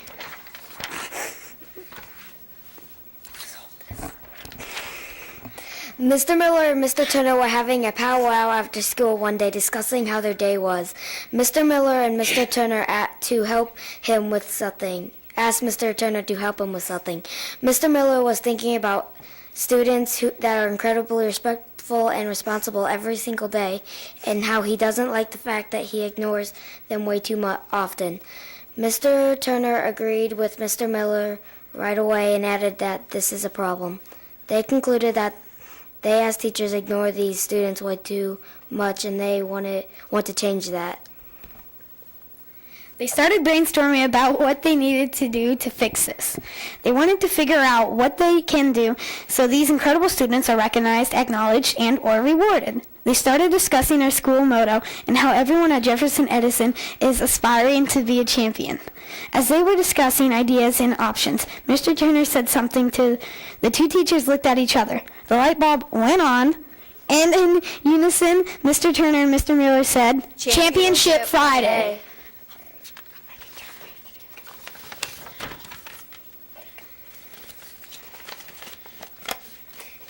Every Friday, each classroom teacher nominates 1, 2, or 3 people for Championship Friday.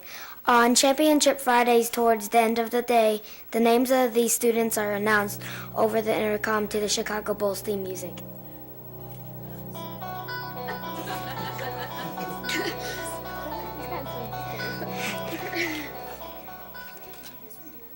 These students get to participate in Championship Friday. Students get to select a Championship Friday activity to participate in. They can include Just Dance in the auditorium, extra PE time in the gym, or extra recess on the playground. You might be wondering about who supervises Jefferson Edison Championship Friday.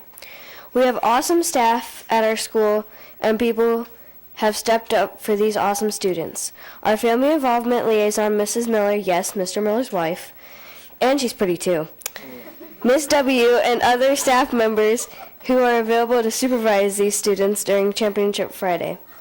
The staff loves it, but I think the student loves it more.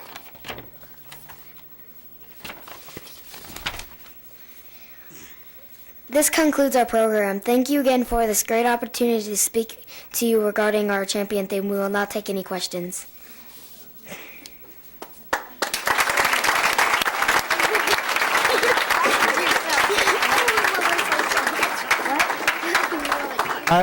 Excuse me, did you say you will not take any questions? No, we will now take Oh, okay.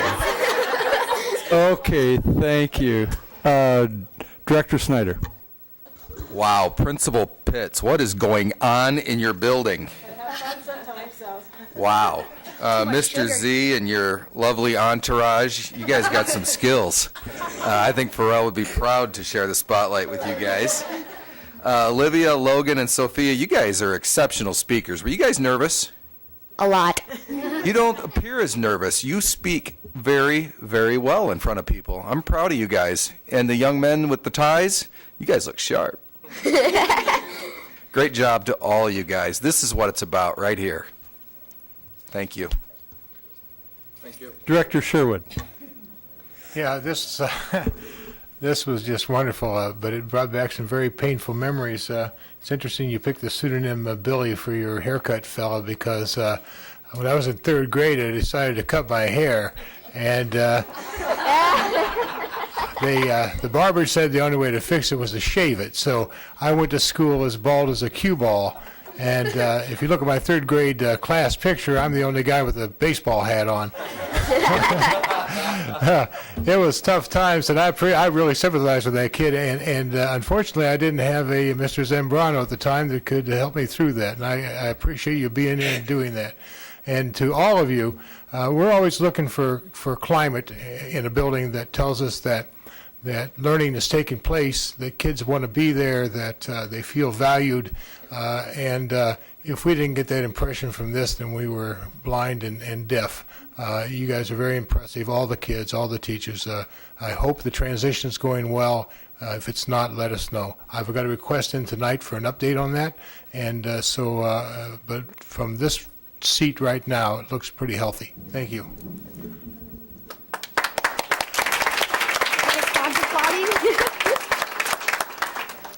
Director Dickman. Oh, well, you guys picked quite the night to be here. It's raining cats and dogs out there, and you had to wait like an hour to even get started. But I'm just so impressed with the staff and the students. You guys are just rolling with the punches. You had some glitches with the PowerPoint and all that stuff. It actually kind of reminded me. I was watching the White House Correspondents' Dinner, and the screen that was supposed to come up that made the joke funny didn't come up, and so President Obama was like, well, the joke's not funny without that. And you guys are just doing that same thing. You're just making it funny and keeping us all entertained, even when things are probably not. We don't even know when if things are not going as they plan, because you're just having a good time. And just the unorthodox methods of making your students feel special and keeping them motivated, that's the kind of stuff that I think really, like Director Sherwood had mentioned, it makes the climate great for students to want to be at school and want to learn. And I personally just love to see that. And students, you guys did top notch, so you should be very proud of yourselves.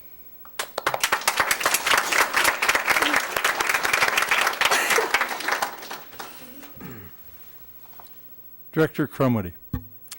I too would like to thank the Principal Pitts, and all the staff here, the students, and the parents who came out tonight on this not so nice evening. But we appreciate all of you coming out tonight and spending time with us. We had conversations about Jefferson a while back, and Director Sherwood talked a little bit about that and the transition that's happening. We as a board knew great things were happening at Jefferson, and tonight you proved that to us. And one of our priorities, and Director Kluhl read those this evening, I believe, one of our priorities for the district is to improve health, safety, security, and happiness of our students and our staff. I think you're a happy school, so keep up the good work. Thank you very much.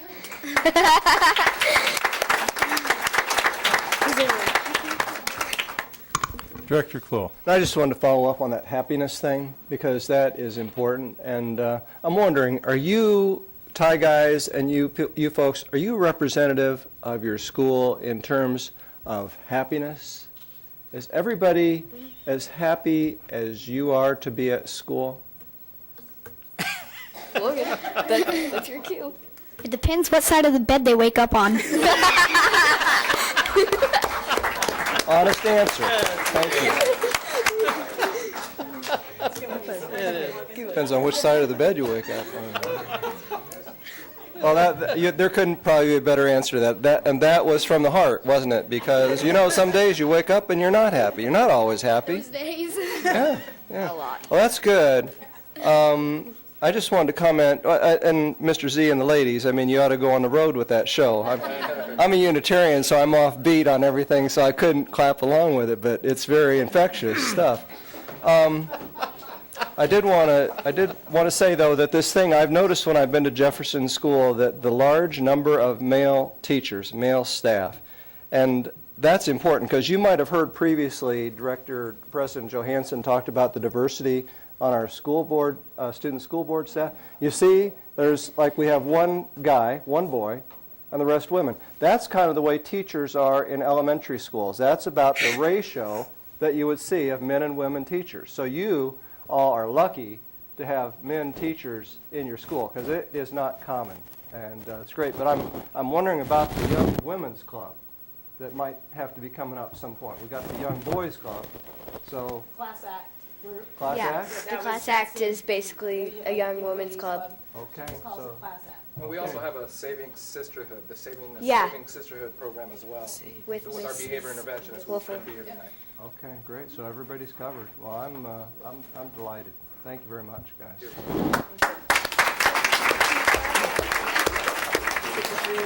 What's that? Whoa, Get through the board. yeah, Hannah. Right there. 1, 2, 3. I'm just curious as to what the difference is between the purple and the Thank you, black Olivia. shirts. Is there a difference? To kind of encourage our students, this year we did, I decided I wanted to do T-shirts for the staff.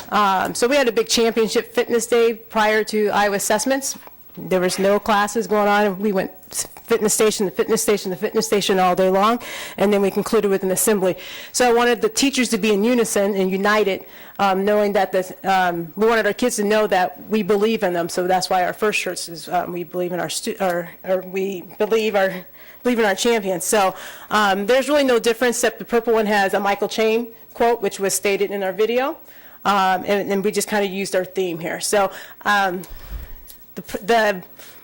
I can't believe I have to say this, but the black and gold represents Iowa, and everyone knows I had to give one to the team. And then the purple and gold was UNI, so we went with college colors because we really want our kids to start thinking about their future. We want them to know that there's a life after high school. So yes, we want them to earn the diplomas, but we do want you to reach for higher heights and higher stars, and hopefully a lot of them will take the college route. So we picked a couple local colleges. I know my Iowa State fans were a little disappointed in Drake as well, but we'll get them in the future. So, but I took one for the team. So, oh, you need one. I'm sorry. There you go. Well, Adam, you've been trying to get in there. I just wanted to say that this whole presentation just had me smiling from ear to ear. This is such a wonderful program, and not only do I wish I had it in my elementary school when I was there, I wish I had it in junior high, I wish I had it in high school. This is just so much fun, and I just wanted to thank you guys for making my day so much brighter, because this is just so great. Thank you.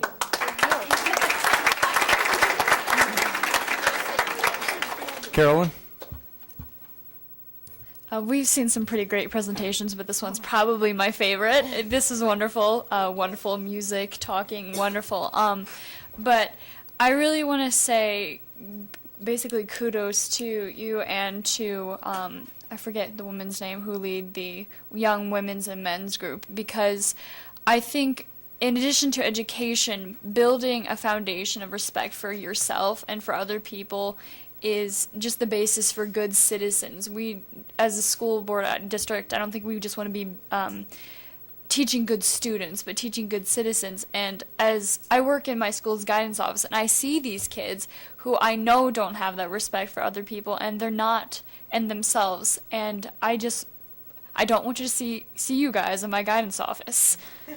I want you, I can tell, yes. Well, yeah, there's scheduling stuff, but you're such a happy group, and I can tell because you have that respect for yourself and for others, and that just emanates from you. And so just great job, everybody. Thank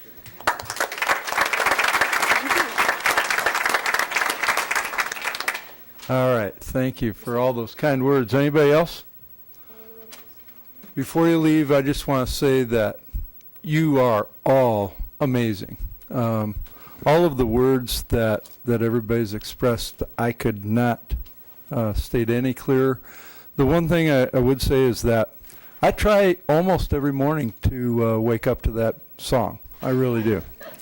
And I get into the clapping and all this stuff, you know, but then I'm by myself, not in a suit. But I couldn't, excuse me.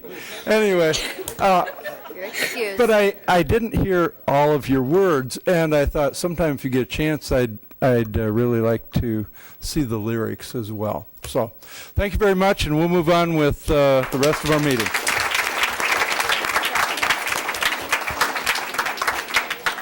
All right.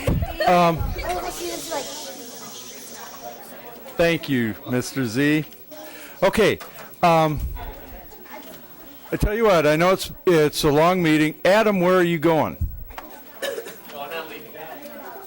Where are you going?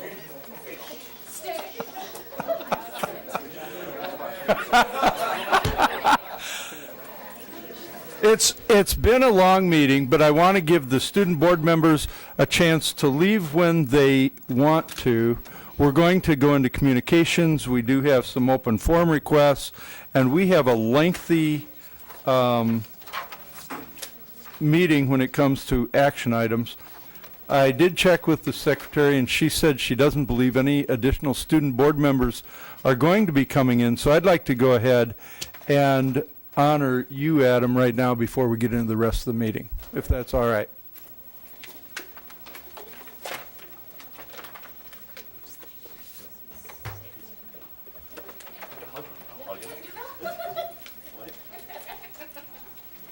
Come on up here. So Adam Caw has been here all year long, and you didn't get a chance to hear this, and your mom didn't either. You weren't here earlier, were you? Okay. But it's a certificate of appreciation and recognition of your service to the youth in our community and for serving as a student board member for the Davenport Community School District for the 2013-14 school year. This award is presented to Adam Caw from Central High School. And Adam, we just want to say thank you very much for everything you've done. Good luck for the future, and I'll let the board members have a few words with you as well. So thank you very much. So I stay up here? I stay here?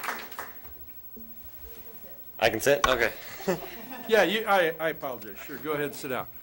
Director Kluhl. I liked him standing up there. It was like a roast here or something. The way you've been ragging on Adam here, I figured we could really have a good time tonight. I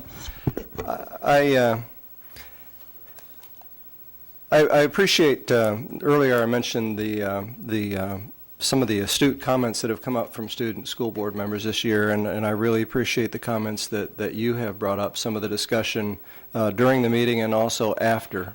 Very thoughtful, sometimes provocative comments.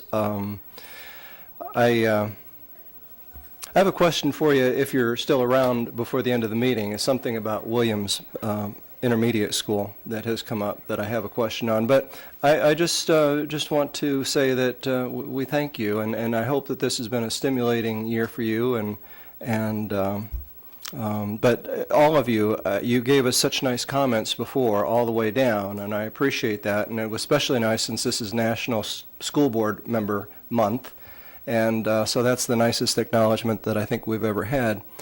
But if you have any thoughts in terms of how we could do things better, and I know, Adam, you did mention that earlier, that would be appreciated too. So anyway, thank you very much, Adam. Anybody else? Director Sherwood. I mentioned it to the ladies earlier, but in the 3 years I've been here, this group is far and away the most participatory group. And you have set a very high standard for groups to follow you for contributing to our deliberations. It's been very beneficial to us. And when you mentioned that you want to be part of a body like this someplace down the road, well, everyone on this board, the student board, is perfectly capable of taking these seats. And we would encourage you to look forward to that at some point in your careers. the kind of leadership that you provide here as students, we would hope you provide to the community by sitting in chairs like this and city councils and so forth. We have to have quality folks or we don't make quality decisions. And thank you very much. Thank you. Director Snyder. Yeah, I want to just thank you, and like Director Sherwood said, I had said to the ladies earlier before you got here, this is a huge time commitment on behalf of all of you, and we really, really appreciate the time you guys have all put into it. It does make our job somewhat easier because we have a voice kind of inside that we rely on, and that's you guys. And you have not let us down all year when we've given you little tasks and said take it back to school and bring us back the info. You guys have you've brought us back reports, and I mean you've been pretty thorough. So we do thank you, and we really appreciate the feedback. And I'm glad we were able to procure you guys the same salary and dental plan that we get this year. So appreciate that. Director Crumity. Yes, Adam, I too would just like to thank you, and I think it's all been said by board members up here, and I had an opportunity earlier to talk to all the young ladies. I do think, Adam, however, you have had a little advantage in being a student board member because you probably learned a few things from your sister, and we're all saying to this group, you know, you're the best. But every year that I've been on the board, and I think it's 8 or 9 years, the groups just keep getting better and better, and we've encouraged our students to interact, and this group was just phenomenal. And so I thank you. We learn a lot from you every time we meet. And one of the groups that I failed to mention earlier are the parents, because the parents certainly have taken the time to get involved with our school board also and help you. So thanks to the parents of our student school board members. Director Dickman. Adam, you are not shy about raising your hand when when you feel like you have a good idea, and I think that I hope that that is a trait that will continue on as the years go by, because I think that not only your ideas have been very great and helped us consider new perspectives that we might not have otherwise, but I think that breaking that barrier has maybe helped other student board members as well say, well, he already did it, so I'm going to throw my idea in too. I can only imagine that great things are going to come out of your future, and I hope that you as well as everyone else will stay in touch with us so we get to find out where you all go. Anybody else?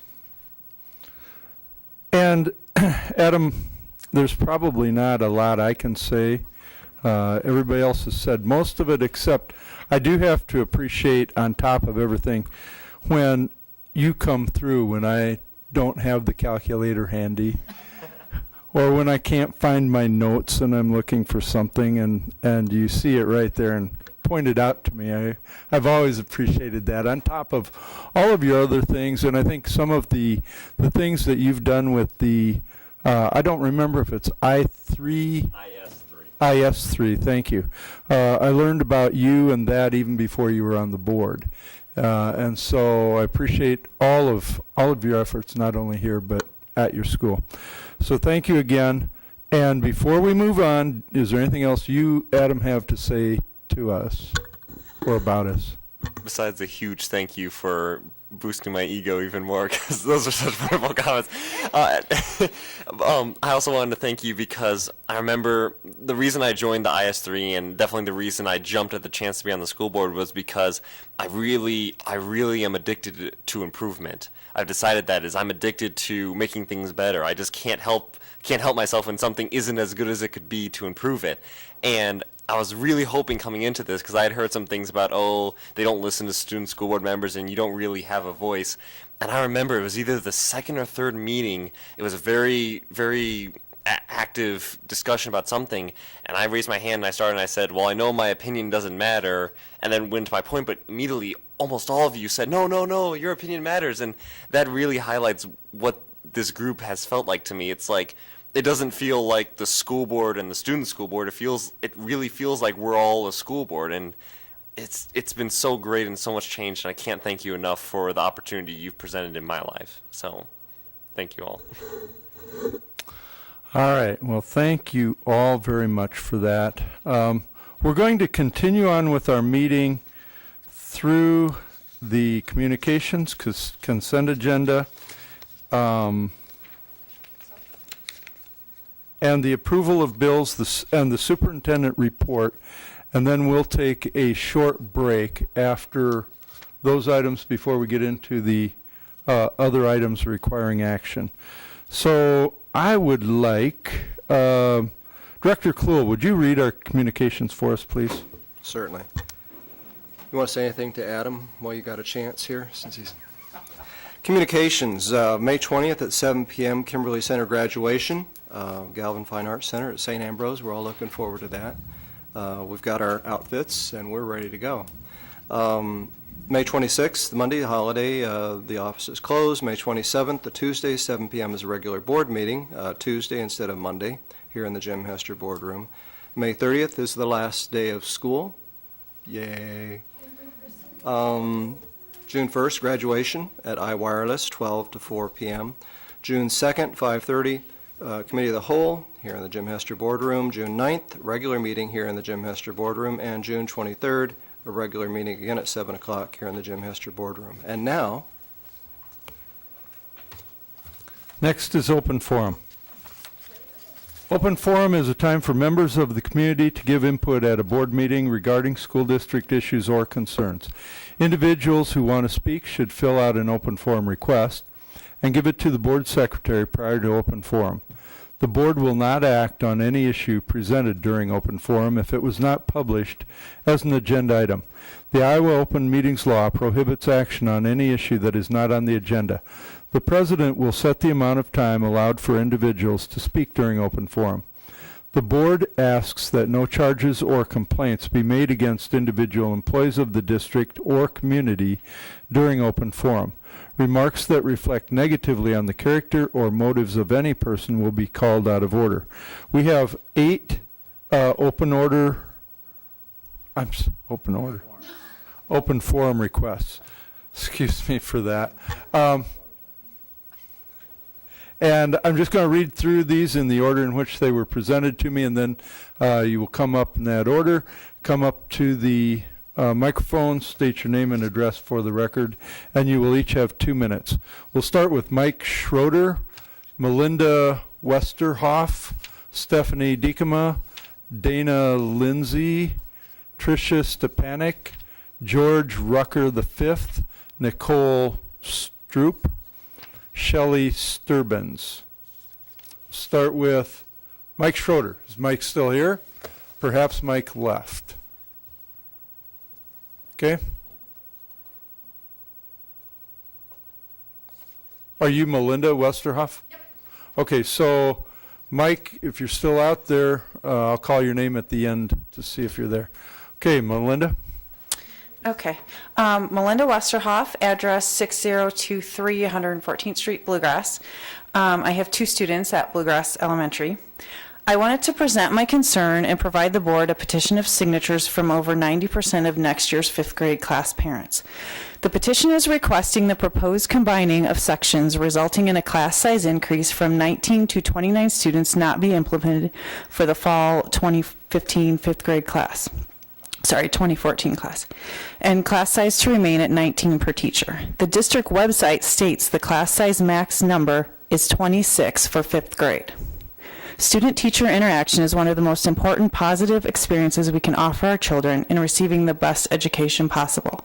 Class size increases will have a lasting negative effect on our children that will prevent them from maximizing their education. There is significant amount of information and research available to support the fact that class size reduction results in greater engagement between the student and the teacher with better test scores as the end result. Overwhelming majority of studies have shown that smaller classes have a significant impact on the student achievement and narrowing the achievement gap. Quality of teacher relationships with students will improve as a result of the smaller class sizes. Students will learn more as a result of the extra interaction time at current numbers. Well, time does not allow me to go into every research piece that I found, which was numerous. And I know there's lots of budget cuts, but we really got to think about the kids first, and increasing the class sizes is not the way to do it. And the district website states 26 as your number, and at our current numbers, we would have 28 and 29 for 5th grade sections, and that allows for no one coming into registration or moving into our school. So please take this into consideration when you are doing your budget cuts. Thank you. Thank you. Next up is Stephanie Diekema.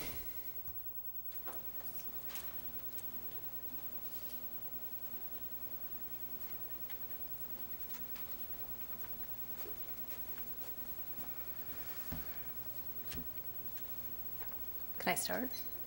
Stephanie Diekema, 6203 116th Street in Bluegrass. I'm here tonight to discuss the importance of class size on student success. According to board policy, the class sizes for elementary grades shall be as follows. Kindergarten and first grade 20 students, second grade 21, third grade 22, and fourth and fifth grade 26 students. At this point, Bluegrass currently has 57 students enrolled in 2 sections of fifth grade for the next school year. In addition to the overwhelming evidence that class size matters in the early grades, there are at least 15 studies that link smaller classes in the middle and upper grades to higher student achievement and lower rates of dropouts and disciplinary referrals. One comprehensive study, commissioned by the U.S. Department of Education, looked at the achievement levels of students in 2,561 schools across the nation, as measured by their performance on standardized exams. The data included at least 50 schools in each state, including those from large and small, urban and rural, affluent and poor areas. After controlling for student background, the only objective factor that was found to be correlated with higher student success was class size. Not school size, not teacher qualifications, nor any other variable that the researchers could identify. What was even more striking is that these achievement gains were more strongly linked to smaller classes in the upper rather than the lower grades. Researchers from Texas used a sophisticated statistical model to examine the effects of natural variation in class size. The study used longitudinal data from more than 500,000 students in over 3,000 schools. The researchers found positive effects of smaller class sizes on reading and mathematics in 4th and 5th grade. District policy states no more than 26 children in 5th grade, and we are already exceeding that number. This is unfair to our children and to our teachers. Our children deserve individual attention and differentiated learning. I understand that the budget is tight and that cuts need to be made. However, I have heard the administration and board members state numerous times that cuts need to be kept as far away from our students as possible. I'm asking that another 5th grade teacher be added to Bluegrass Elementary so that our students receive the education they deserve. Thank you. Thank you. Next is Dana Lindsay. Okay. Tricia Stepanek.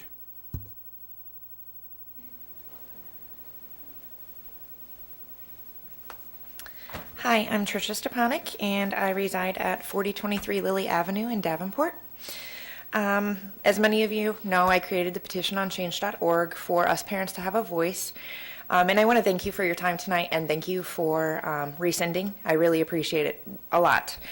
I'm going to touch on just a few things because I would assume you've all read the petition or some of the comments. You kind of get the gist of why I'm here.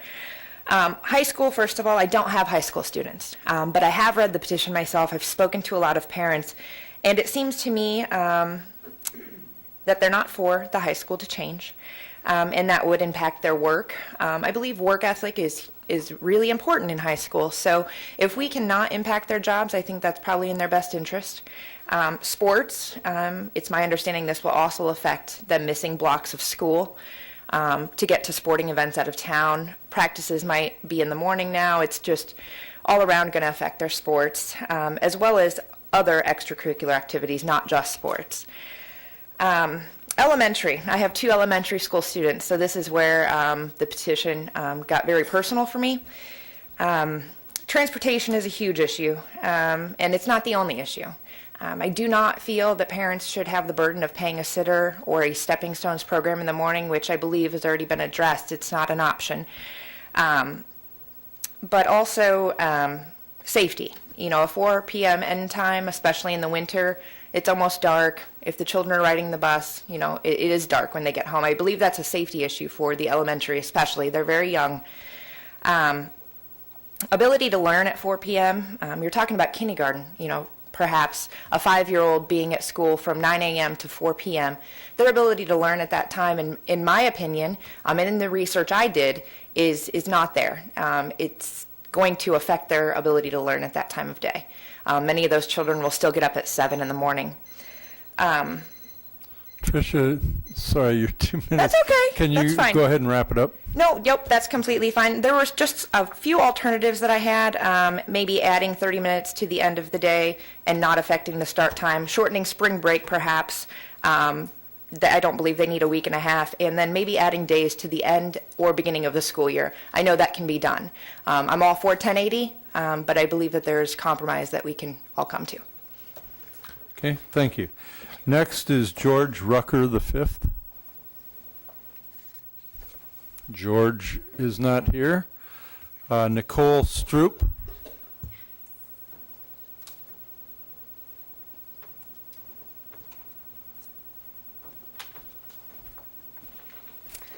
Hello, my name's Nicole Stroop. I reside at 1207 West High Street in Davenport. And I just wanted to express my concern once again with the start times, especially for the elementary school. I'm typically a huge supporter of Davenport schools. I graduated from Davenport schools. My husband works for Davenport schools, and I worked for Davenport schools at one point in time. But as a working parent, I agree with her that there's safety concerns in addition to how am I going to get my daughter to school now? And I appreciate you rescinding. I do ask that when you come to present a solution, that there is a solution in mind as well. So if you understand that parents are going to have questions in regards to how are their kids going to get to school, to offer us a solution up front so we are then aware of the solution ahead of time. So when reconsidering, I just ask that we have a solution as a whole in regards to, so if there's stepping stones programs, et cetera, that they're presented as a whole and not just these are the start times, it's these are the start times, here's our solution as well. That's it. Thank you, Nicole. Next is Shelley Sturbins.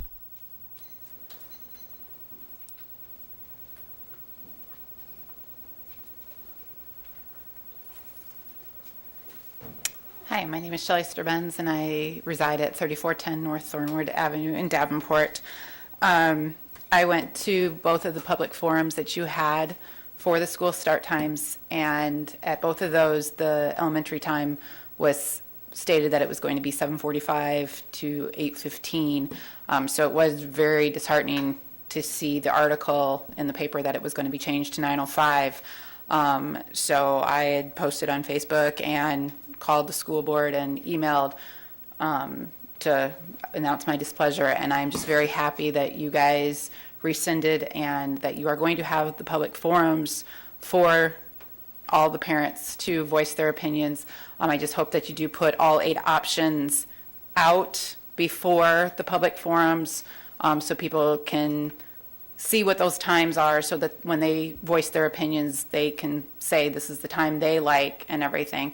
My biggest concern is with the busing. I will next year have a 4th grader and a kindergartner, and I have to be to work at 8:30, and with them getting a bus, it's almost like saying I have to have my 4th grader get his sister dressed in the wintertime, coat, boots, and then lock my house up because I have to get to work. So I'm very happy that you guys rescinded the time and that you listened to us and everything. Thank you. Thank you, Shelley. Before we close the open forum, I want to just take one last check for Mike Schroeder, Dana Lindsay, or George Rucker the fifth. If they aren't here, I'm going to close the open forum. I want to thank all of you, Melinda, Stephanie, Tricia, Nicole, Shelley, for your advocacy. Earlier in the meeting, Director Kluhl talked quite a bit about advocacy and the importance. Director Snyder talked about listening to the community, and sometimes, in fact, I think Director Kluhl also talked about having a handshake with the community in certain areas, it's just really, really important that you share your thoughts with the school board. So thank you very much. Move on to the consent agenda. May I have a motion? Mr. President, Director Crumwitty. I move the consent agenda as presented by the administration. Thank you. Is there a second? Second. Is there any discussion? If not, we'll call for the vote. Director Crumwitty? Yes. Director Dickman? Yes. Director Kluhl? Yes. Director Snyder? Yes. Director Sherwood? Yes. And my vote is yes. Motion carries. Thank you. May I have a motion regarding approval of bills? Mr. President, Director Kluhl. I move the board approve the following resolution for the adoption of bills. Resolution is as follows. Resolved that all claims presented to the board, having been duly certified as correct by the Secretary, reviewed by the administration and board members, and they are hereby audited and allowed as just claims and warrants drawn in the Treasury for the several amounts. Further resolve the payment of claims and salaries be approved as presented for the periods of April 24th, 2014 through May 7th, 2014. Thank you. Is there a second? Second. Is there any discussion? Call for the vote. Director Kluhl. Yes. Director Dickman. Yes. Director Crumwitty. Yes. Director Snyder. Yes. Director Sherwood. Yes. My vote is yes. Motion carries. Thank you. Superintendent report. None tonight, Mr. President. Okay, thank you. We'll have a 4-minute recess, and we'll get back to other items requiring action.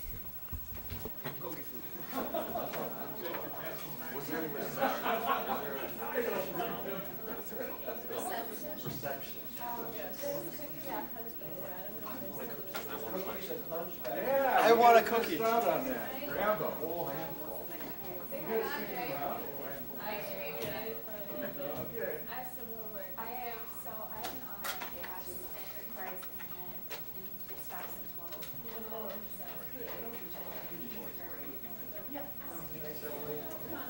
Thank you so much.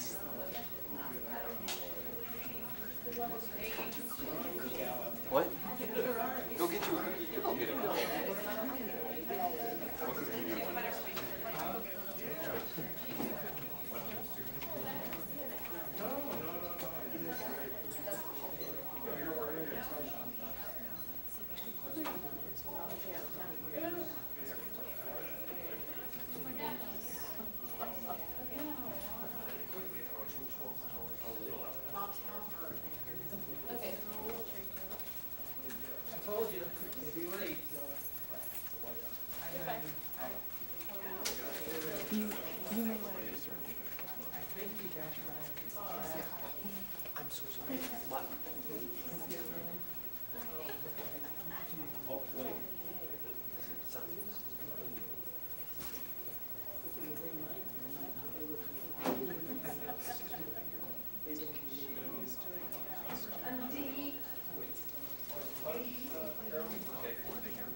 Congratulations on your governor's job.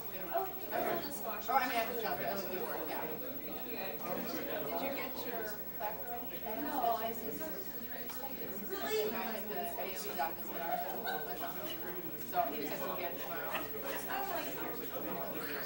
kind of cool, long. Actually, I ended up sitting like 2 seats away. That's what Adam said. I'm like, you're ready for the college. I'm like, oh, I want to see downstairs. Yes. Cool. Just you got what? What? Yeah. Did you go to prom? Yeah. And then, all right. You guys are after prom? Wait, are you north? North. Oh, were you at the mall? Okay, yeah. I did today. We left about 1:30, so. Yeah.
Maria, your little baby is so cute. Oh my gosh. I saw her at the thing at North a couple weeks ago. Yeah. Oh my gosh. Yeah. I was in the audience. Is she what, 4 months now? 4.5. Yeah. So she's a dog. I stole that tonight because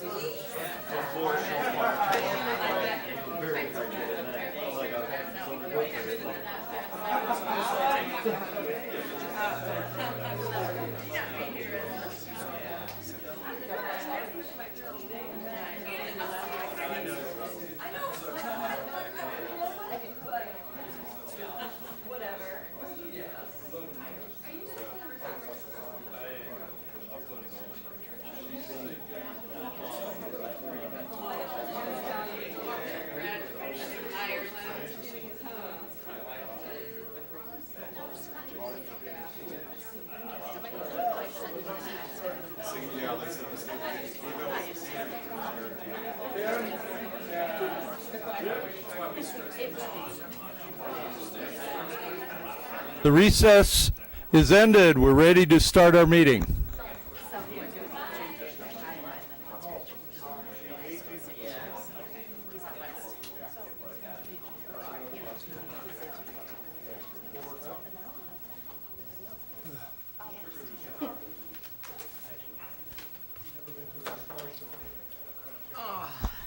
All right, we'll continue with other items requiring action. May I have a motion regarding approval of North High School locker replacement? Mr. President, Director Snyder. I move that the board accept the administration's recommendation to approve the lowest responsive bid of $143,710.27 from Lion LLC of Montgomery, Illinois. Thank you. That was Director Sherwood, you second? sir. Thank you. Is there any discussion? Director Kluhl. Just curious if we're getting anything from the lockers going out. I presume they're metal, and there would be some compensation, I would think, for that metal. We have had a little discussion, it's not set in stone yet, of how we're going to take care of the lockers being removed. There's a couple options. One of the options is that some of the staff, our custodial staff, would like to use that as a ways in which they could demo the lockers out, get them removed, and then use those funds from that to be able to use for some extra tools and equipment that they would like to use within their buildings. So that's an option one. The other option is just being able to have another company come in and remove them for the scrap and not have to pay for that extra service of having them removed. It's always something to consider. I know at Rock Island Arsenal, we were in the process of taking out some old, actually old wooden window frames from the 1870s when this building was built, and the contractor was just going to dump them. Certainly valuable items, so glad to hear that there's some considerations being made. Yeah, these lockers are the narrow type that are two together with a foot locker on each top, one for each student when they opened it, and it's very not functional for what the staff wants there, and so they're really not something that we could implement into some other building for other purposes. So I think my first thought was to try to get them recycled so a company could use them for parts, but some of those parts are being outdated and not used anyway. So Okay. for recycling purposes, I think they're going to go to the metal. Okay, You know, good. for that. Thank you. Any other discussion? Carolyn? As a North student, I just kind of want to say this is great because those lockers, they're probably about the width of my hand if I cup it like this. It's no exaggeration. You cannot fit a winter coat in there. You cannot fit your backpack. The only thing you can possibly do is maybe stick some folders in the bottom for the length part, and you can stick your books up top if your top isn't jammed. Most students I talk to haven't used their locker. I have not used my locker since freshman year, and so thus I'm dragging my coat, my backpack, and everything to every class. Kids are tripping because there's stuff all over the floor. And the only plus I'd have to say about the lockers is that there's no freshmen getting shoved into lockers because it's impossible. Thank you. Any additional discussion? Okay, we'll call for the vote. Director Snyder? Yes. Director Sherwood? Yes. Director Crumwoody? Yes. Director Kluhl? Yes. Director Dickman? Yes. My vote is yes. Motion carries. Thank you. May I have a motion regarding approval of Central High School 3 entrance renovations? Mr. President, Director Crumwoody? I move the administration's recommendation that the board approve the lowest responsible and responsive bid of $126,900 from Precision Builders, Inc. of LeClaire, Iowa. Thank you. Is there a second? Second. Is there any discussion? Director Kluhl? Just concerned about, whenever I see things going on in a historic building like Central, where there's going to be a large number of wet glass removed. I'm just wondering about the architectural integrity of the building. Do you know where the placements are? Well, it says the east foyer, where the frame is rusted through, the large amount of glass that currently exists will be reduced, replacing a large window in the east foyer. The east and west areas they're similar. Just one's on the east side, one's on the west side. From Harrison Street, it's the main level that you go into it. They're really not an entrance. They're more of an exit that's needed for the building. So they're not entrances which the students go in through and out of. They can exit them, but they're not really going to be used for entrances into the building. But they can be if they needed to be. But they're on the east side, and there are a lot of glass there. And one of the things was the intruders and that type of thing, so we're trying to remove as much glass as possible. We're leaving glass above the doors, so there'll be 4 sets of doors on both sides of those entrances on the east and the west, and they will have glass in the doors. We also want to make sure that those who are monitoring the halls, that they'll be able to see outside as well, so they will have some glass. And we used an architect, Larison's, who've worked with that building before, so we also are very knowledgeable of trying to make sure we make the right move and making it look proper with it's the move from the old building into the new building, not the new building, but going down towards the cafe or towards the tech rooms or the music rooms. Those are the entrances there. The other entrance is on the very south side, on the west side, where there's 7 exits out of the gym and the cafe. And so those are just exits out of those areas. And mostly they're just doors that exit there. Okay. Okay, thank you. Yep. There are plans there if you want to look at them and how they are, that you can see them. Where are the plans? There Back should be. here? Yes. Okay. And I can answer any questions if you need to. Okay. All right. Anybody else? Adam? Okay, so I go to Central. Are you referring to the doors inside the building that don't actually connect to outside, but they just are? No. No. So the ones outside. Yep. Okay. I'm trying to think. Like I understand that.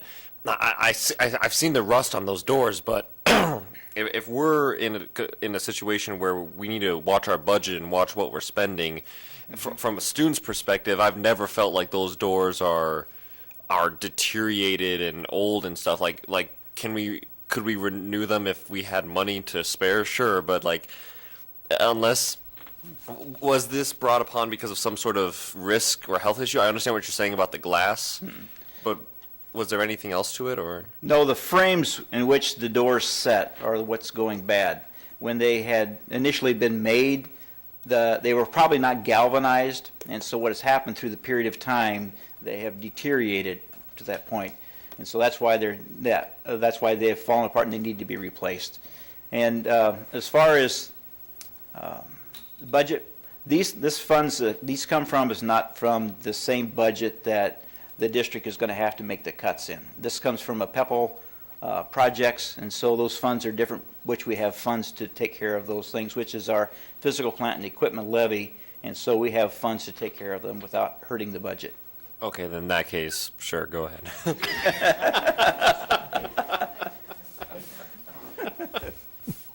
Thank you. Is there any additional discussion? Director Sherwood. Yeah, just quickly, I have similar concerns with that Rich has, that this is maintains the architectural integrity of the building. So I would like to see those as well. And Adam, even though it doesn't come out of the same budget that we have to make cuts in, it doesn't mean we need to throw that money around if we don't need to throw that money around. Yeah. You know what I'm saying? So, okay. These have been doors and areas that have needed to be replaced for years, and we've been putting it off, and so they come to the point where we need to really make sure that we take care of our building. Any additional discussion?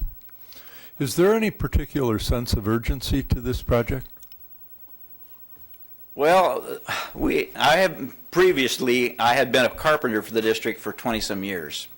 And for the last 10 years, it's been always one of the carpenter's things says, we need to get those doors fixed. We need to get these frames taken care of. So it's been a process, and it got to the point where we really need to address that issue with taking care of those entrances and getting them. The other thing, too, when there's so much glass there, and we talked about the intruders and being able to get access into the building. So what we're doing is trying to get rid of some of that glass to help prevent something like that to happen. There will be the doors that do have some glass in it. Above the doors, there will be glass, so we have good light from the outside source as well. If you do see the plans in the back, they do have some brick that's going to go on the outsides of those areas, of those doors, that work with the integrity of the building, tying them together as it has now. You know, otherwise it was just glass. Now we're using some of the brick that's already there tying in with the old building. Can I just give one point to that in case you have questions? It's actually rusted away at the bottom of the doors, to give it perspective. It's exposed rust, frayed rust on the bottom of the doors. It's not at a point where it's even safe for kids to walk next to it. We make do with it right now, but it's an unsafe environment by all these doors. The reason that I ask is that our next meeting is in 2 weeks and 1 day. And two of the board members have expressed concern about reviewing the drawings, and I just wondered whether postponing a decision by 2 weeks and 1 day would affect anything. It can, for the fact that in order to move ahead with this, we have to have the doors ordered, and it does take sometimes up to 6 weeks to get the doors and the glass and the frameworks done. And so if we approve it now, then it has to get you have to sign the contract and getting the submittals made, and then getting the brick ordered, getting the frames ordered and that type. So it does take time, and we need to get it done before school starts. We're running out of time as far as getting everything set in order for us to get the doors ordered and the frames for the... I understand. Yeah. I understand. I just wanted to throw the idea on the table in case anybody wanted to postpone the decision. If it's not, we'll go ahead and vote. Any other discussion? Director Sherwood. Yeah, I'd just like to make the point that when we're dealing with these kinds of things in historic buildings, that it'd be best if, when you present materials to us, that an architect's elevation comes along with that. They've been here in the school board since last week. They've Right. been in the back And for review. I was supposed to know that how. We try to do that before every board meeting to make sure that we have the plans and specs before you so that you'll be able to review them before they come before the board for a vote. Okay, thank you. Any additional discussion? Director Cluel. So the area that was glass is going to be bricked then? Uh-huh, yes, sir. Not all of it, but some of it is.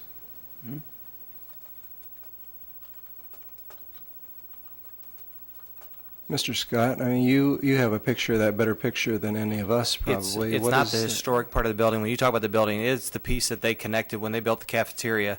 They just put the doors, the glass side, just to connect those two entryways. When I used to walk out of the building, I would go outside in that courtyard on the south part of the building. It is just the connecting area there. It's just the glass doors that have just fallen apart, is what the two areas they're talking about. And then the other one is on the sports lobby. Same type of material has just fallen apart from the weather on the southwest side. So it's not what we would call the historic part of the building? That's not my interpretation correct. at all. That's correct. I'm sorry if I didn't make that clear, yeah. That helps. Anything else? Yeah, that was one of the first things that when I was looking at this, how do we make sure that we get a good transition from the old building into this area that's already there and make it look like it's part of the building so it looks, the aesthetics look well and it also is very functional. So that was a big concern when we did it. Adam?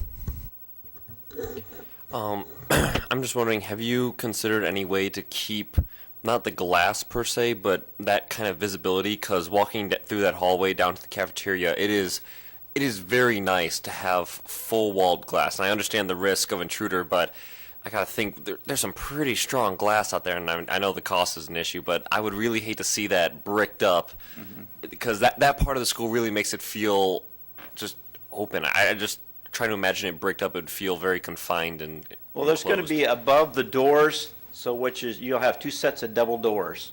And above the doors is going to be glass above that, so you'll have good light into that area. So it's not going to be that much of brick on each side of it. We'll be going up brick to the certain height. So it's not going to be as restrictive as make it sounds. So, and the doors will have glass in them as well. Okay. Anything else? Okay, we'll call for the vote.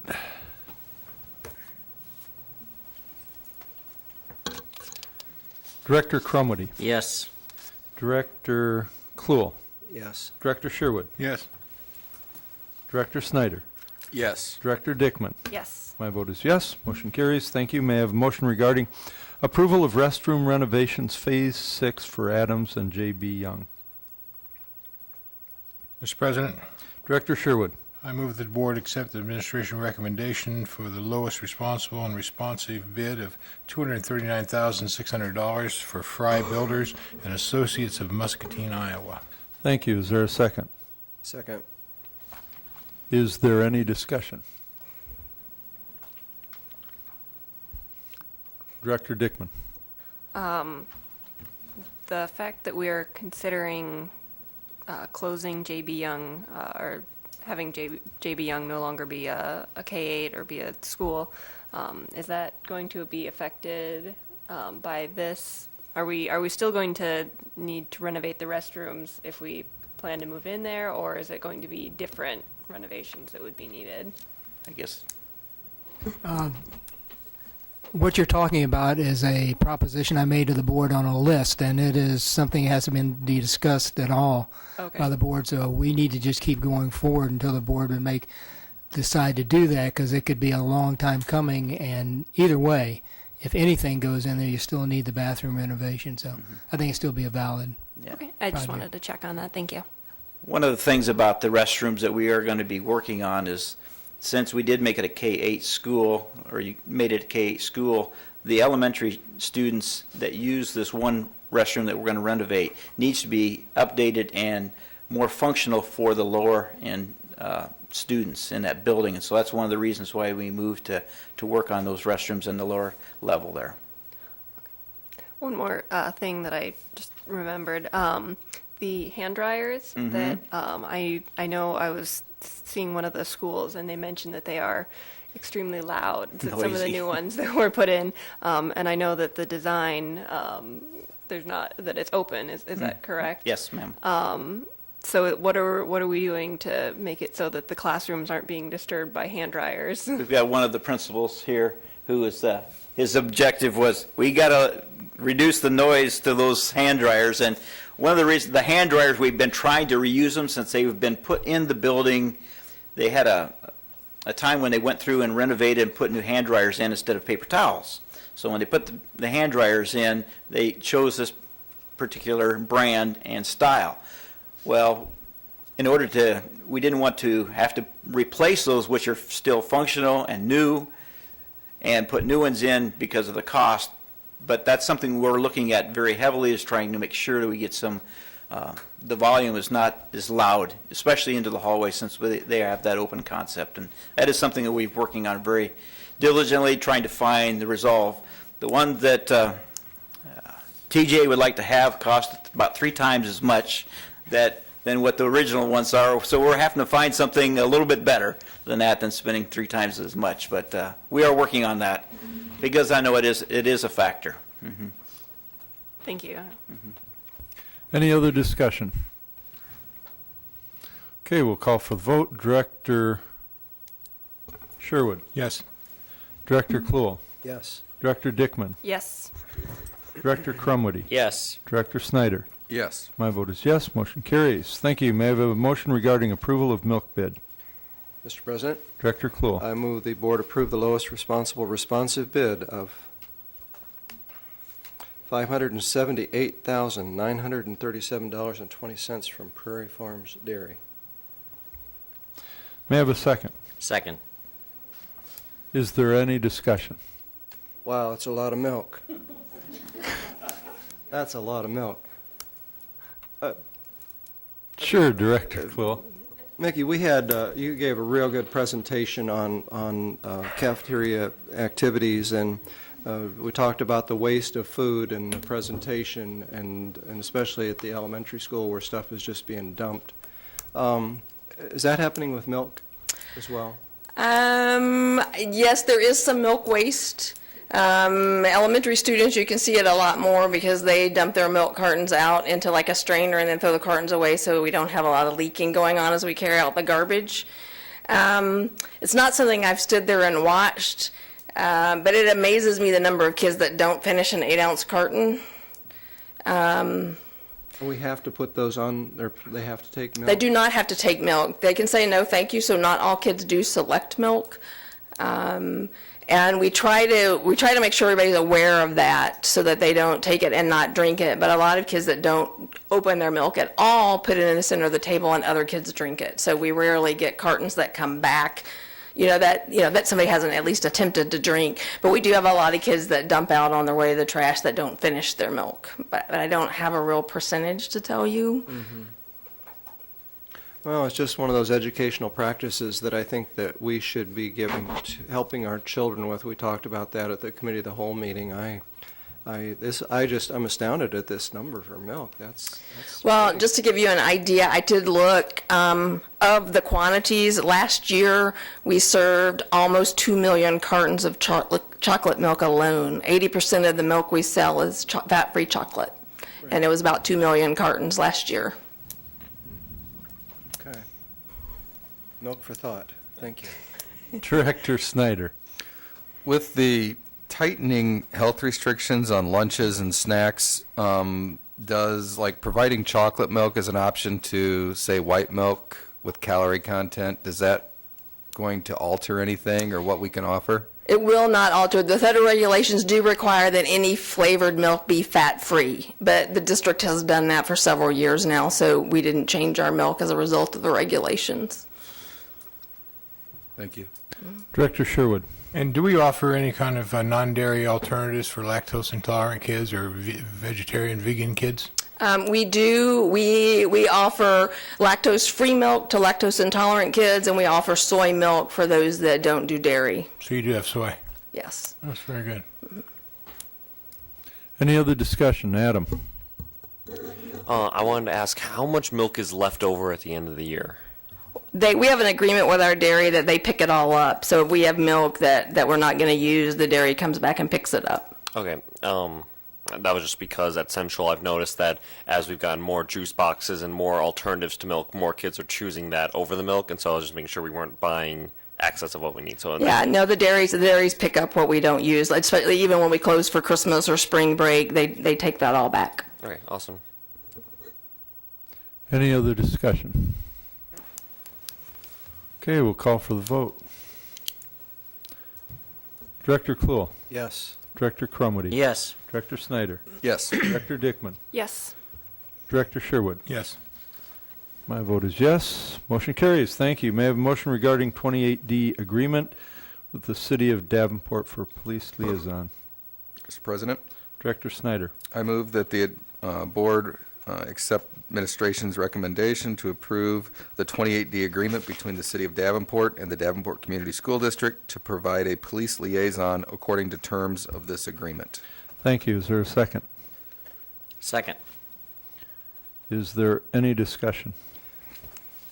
Director Kluhl. Just a quick question. I know what 28E agreements are, but 28D is new. Can somebody explain 28D?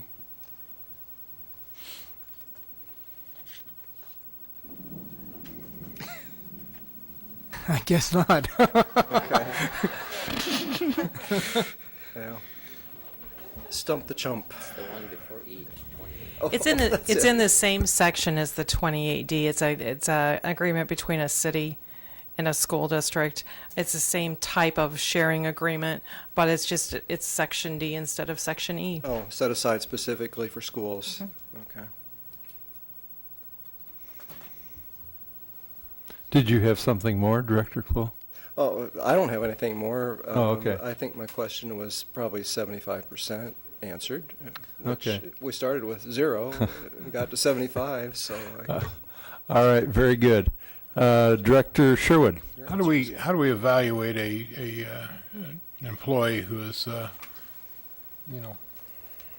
co-present?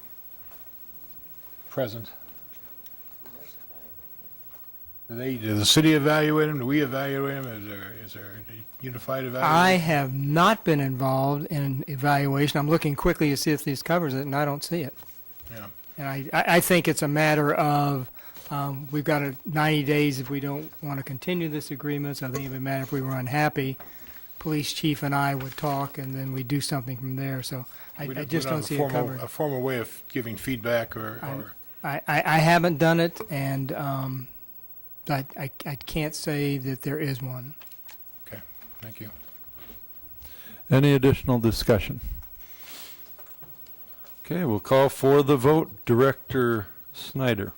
Yes. Director Crumwitty. Yes. Director Kluhl. Yes. Director Dickman. Yes. Director Sherwood. Yes. My vote is yes. Motion carries. Thank you. May I have a motion regarding approval of teacher contracts? Mr. President, Director Dickman. I move that the board accept the administration's recommendation to approve the term of the 2-year negotiated teacher contract for teachers with the Davenport Community School Districts from July 1st, 2014 to June 30th, 2016. Thank you. Is there a second? Second. Is there any discussion? Director Sherwood. I know it's late, but since this has not been before the public, I think it'd be appropriate to have someone just surmise the contractual changes, if we can do that in a short period of time. Somebody's ready to do that. Deb?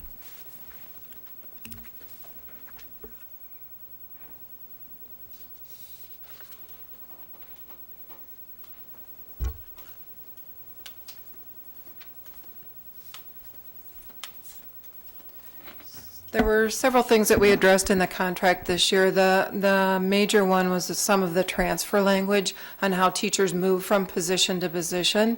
So we do have several positions now within the district that we can not only look for internal people, but external people. And so those are our literacy coaches, our math coaches, our new Keystone Academy people, teaching staff, our Creative Arts Academy will all be under those, not only external candidates, but able to interview internal candidates as well as external, and all of our SAMs, our school administrative managers that we have, are all kind of permissive language for that, and then we also are able to staff our 7 of our red schools in a different manner, and that will be that we will put out a bid for any positions that come available in the 7 schools that we select, and then the top 3 most senior candidates will be interviewed, and one of those will be chosen. So that's a pretty significant difference from where we were. We've also had some change in some of the supplemental contracts. There'll be a new 2% supplemental contract for our teachers, and that's for when they have to go around the community and set up for some of the art shows that are at the Figgy and at North Park Mall and so on and so forth. We also had some changes.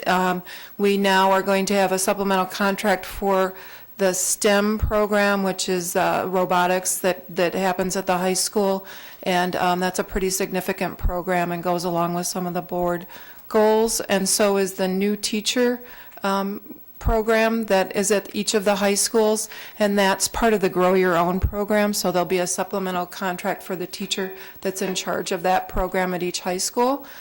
We had some changes in some of our athletics, some reductions in some of the golf supplementals, and then some a slight increase in some of the track, and trying to even things out with proposals that Brad Oates brought before us to take to negotiations based on some of the supplementals for athletics around our area in Benton or Pleasant Valley and those kinds of things. We also have added a catastrophic leave bank, and that will be a bank that teachers can access. In the last several years, we've had some teachers who are new to the profession who maybe come down with a catastrophic illness such as cancer, and they don't have leave days. So through this bank, if that happens to someone, teachers will be able to donate a day so that the teacher that's impacted by the illness will have some time to hopefully recuperate. So that's another change. Basically, those are the main changes. The salary increase was $900 on the base this year and $1,100 on the base next year. It's a 3.92 package, total package this year, and it is a Marcia, is it 4.25 next year? 4.5 next year. The one other change is we sometimes go without coverage for our guests when we need guest teachers in buildings. So now if that's a situation and we have a shortage with guest teachers, any teacher who fills in on their prep will be compensated with $28 an hour for that coverage. So those are pretty much, in a nutshell, the changes. I want to thank you and your team because I know this was a tough one. There's a lot of substantial stuff here, and more meat than I've seen in a long time. So the job well done. Thank you. I appreciate that, and I think we really tried hard to work together. I think that the DEA has the same impression. This is the first year, and I think I've been involved in negotiations and on the team for at least 10 years that we haven't gone to mediation or arbitration. So that's a step in the right direction, I hope. Director Dickman. I would just like to second Director Sherwood's comments that I'm sure it was a lot of work to run back and forth between us and that, and clearly you've done a great job. You know, this is not everything we wanted, probably not everything they wanted, but I certainly seems like a fair compromise to me. Thank you. Any other discussion? Okay, we'll call for the vote. Director Dickman. Yes. Director Snyder. Yes. Director Crumwitty. Yes. Director Kluhl. Yes. Director Sherwood. Yes. My vote is yes. Motion carries. Thank you. We're into discussion items. Superintendent Tate. Hi, Caroline. During budget discussions for our reductions for next year, the board asked that we begin deliberations for the 15-16 year right away. So on April 28th, the board did discuss somewhat the block to traditional schedule and increasing class sizes at elementary and intermediate schools. And tonight, the Agenda Committee asked that I bring forward the proposals for combining leadership. And there are 4 examples of how leadership could be combined, and these are strictly chosen because of the geographic proximity. Combining Washington and Sudlow, meaning there would be 1 principal rather than 2. Monroe and Smart, Eisenhower and McKinley, and Buffalo and Bluegrass. So the idea is to, in the schools where they have the SAM and associate principal positions, that they would remain, and then those 3 positions would actually manage 2 schools. So that's the thought about the combined leadership. And we have some of the leadership from those schools, sitting principals and one who's been selected in the audience here if you want to ask them any questions or if they'd have any comments about that. But that's the proposal I'm bringing you tonight for discussion. Are there any comments?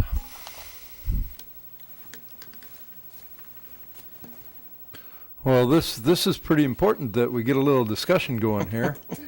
Director Crumwitty. Thank you, Mr. President. You know, being a former elementary principal and the size of our buildings and the populations that we experience in our buildings, I do have concerns about this recommendation. However, all of us know that we're going to have to bite the bullet, and we're going to have to make some serious changes in our district. I guess my first question, Dr. Tate, you said proximity of the buildings. Is there any other criteria that you used? Did you look at the population of the building, the makeup of the building? Are they a green school? Are they a red school? The needs of those buildings that we're talking about? No, proximity only, just because I think it's so important that the principal be able to get to both schools just as quickly as possible. So I know I didn't do any of that other sort of considerations. Well, that would certainly be one of the criteria. If we do combine any buildings, I would hope we would look at the specific needs of each one of our buildings. Not that all of them don't need full-time principals, but I am concerned about that. And I don't know, with our principals in the audience, is it appropriate to ask them to come forward and express their opinions, or do we wait till the very end? No, it's part of our discussion. In fact, I'd encourage all the principals to come up here to this table, and we have mics up here so we can have a little conversation.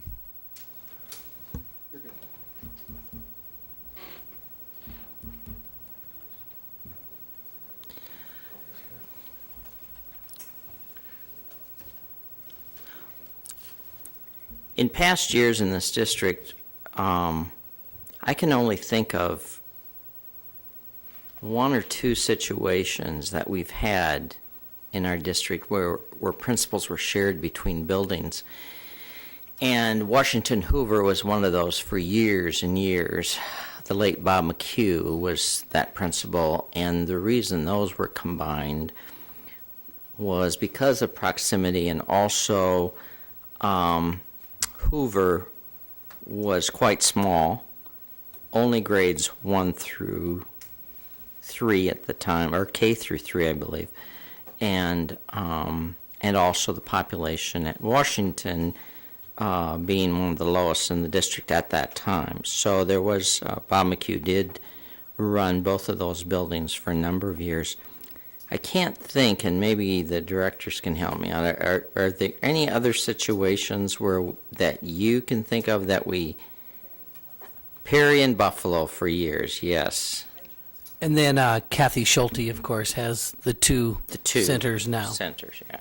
And Perry and Buffalo shared a principal for years. Again, 2 smaller buildings that were close together. So I just want to ask your opinions, what you think about it. If any of you have ever experienced that as a principal to be shared, and if you, at that time, of course, we didn't have SAM, so in staffing these buildings, Dr. Tate's talking about also utilizing SAMs and having an associate, as I understand it, the associate, a SAM, and a principal. So When I was hired in Muscatine, I was the assistant principal at Muscatine High School in the afternoon, and in the morning I was the head principal, I was assistant at Colorado Elementary. It was, as you know, I think when you talk to anyone who has 2 half-time jobs, it's really 2 full-time jobs. It was a very difficult year. You're never in the perfect place at the right time. It's constant communication with your staff. It can be done. There are things that, you would, in this scenario, you're talking about having coverage with a SAM or with someone else. But one of the jobs of the principal, I believe, is to hold the mission and vision of the school and to make sure the morale of staff and students is up to par and all of their needs are taken care of. And it is very difficult when you're splitting your time in 2 different locations. So the next year, Muscatine went to hire a full-time person at Colorado after that year, and I went full-time to the high school. So that wasn't, fiscally, it was a solution for them for a year, but after working with the parents and the concerns of parents and staff, they went back to hiring a full-time person for both positions. And I have similar concerns for this proposal. It's just the impact that it would have on staff and then also on students and families. Okay. Anybody else? I have, excuse me, I have never had that situation for myself, but I have been a teacher in a situation, and that was at Hayes and Roosevelt. And it was very difficult when you needed to talk with the administrator. He was at the other building, and Roosevelt at that time was very, very small. And it just, again, families had concerns, staff had concerns, and it just was not an ideal situation. So I, too, have concerns about this situation. I think my concern would be, for the smallest school, I believe, on the list, is that I don't have at Buffalo the support of a SAM or an attendance coach or really anyone else. So no associate, no SAM. So to split 2 buildings, it would be me. Same thing at Bluegrass, no SAM, no associate. So those 2 buildings combined, right now, there's not that other person as an administrator. As a district employee, I try and think about the pros and cons of each one of these situations. And at the Monroe Smart Campus, while it would be tough to have to in the scenario where somebody would be eliminated to spread the mission and vision, the one pro would be it would help to give a linear approach to an elementary school and middle school.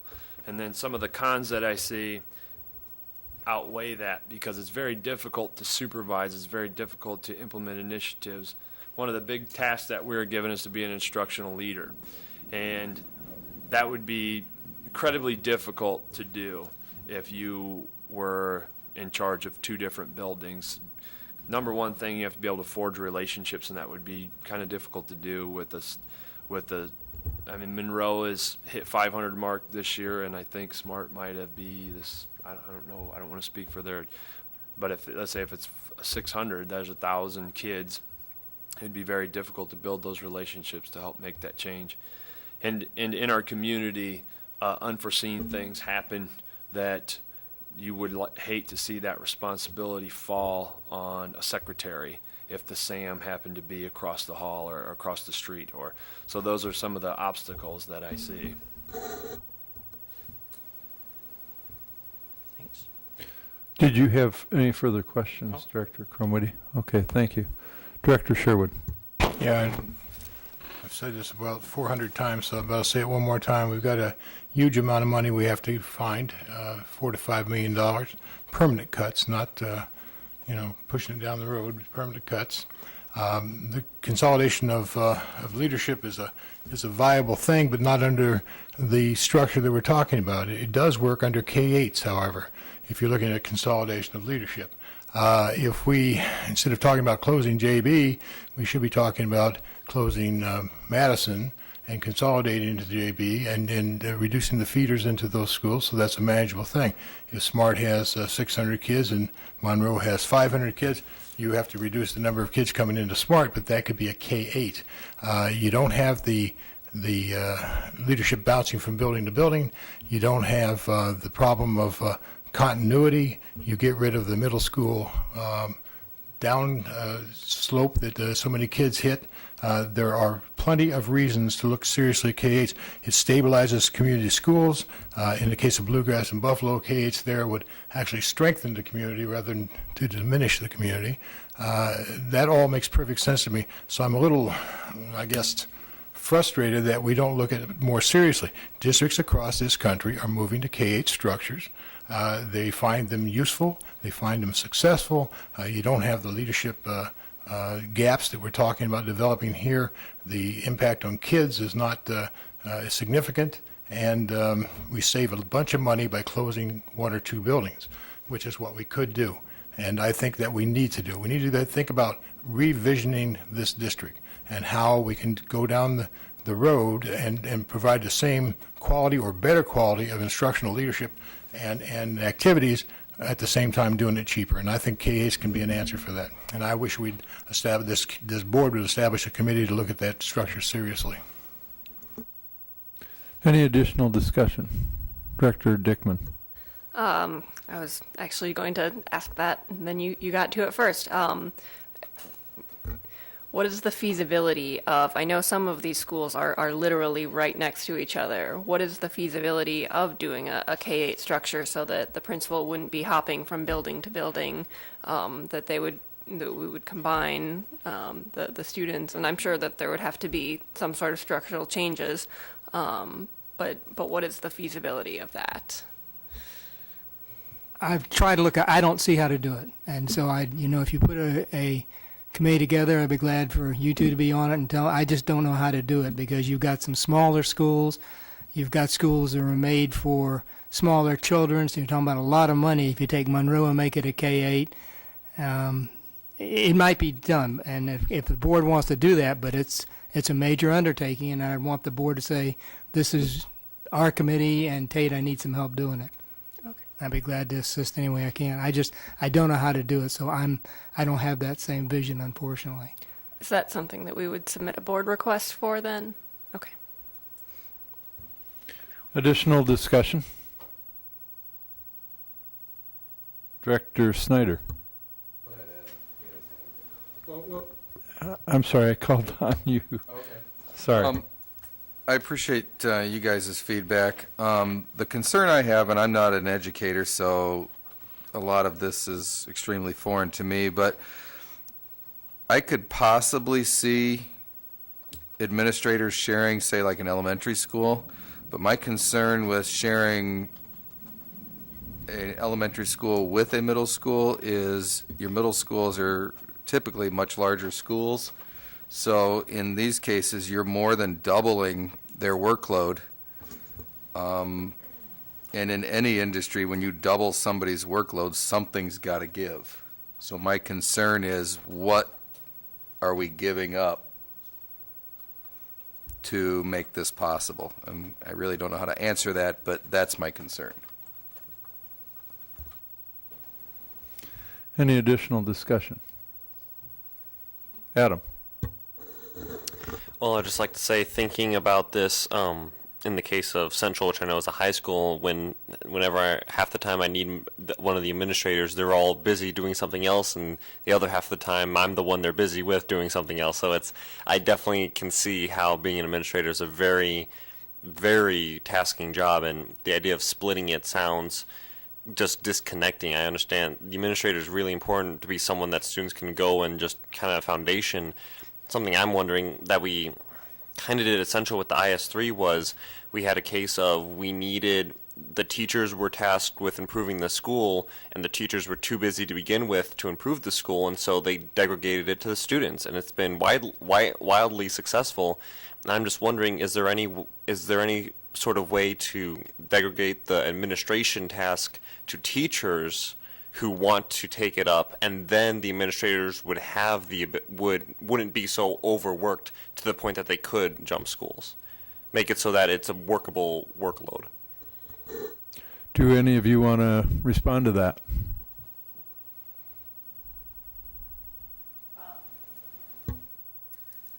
We have the teacher in charge system and the SAM system. And unless you free somebody from a classroom completely, I've been in the teacher in charge situation for years.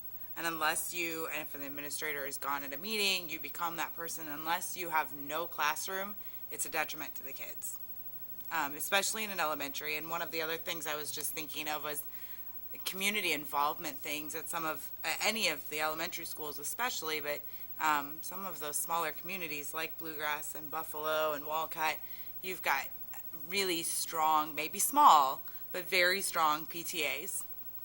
And, every one of those expects you at every single one of those meetings, at every event. And so you're either going to choose and pull some of that community involvement away, or you're going to double up, where there may be weeks where it's 4 nights a week bouncing between 2 different schools just to go to events until 9 o'clock at night. I think it could be harmful to a school community, but also to the community surrounding it. Anybody else? Okay. Is there more discussion? I've got a couple. Director Kluhl, were you going to get into it?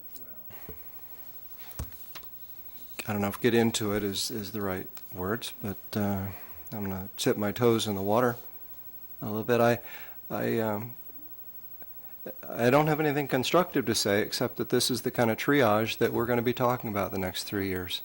And I surely don't hear much support from you all for this particular idea that administration has come up with, and I don't think there's going to be very many ideas that come up that please everybody. But certainly as a school board, we have the responsibility to ensure that achievement continues. And I really don't have anything constructive. I appreciate your thoughts and your authentic answers in response to what administration has brought forward. And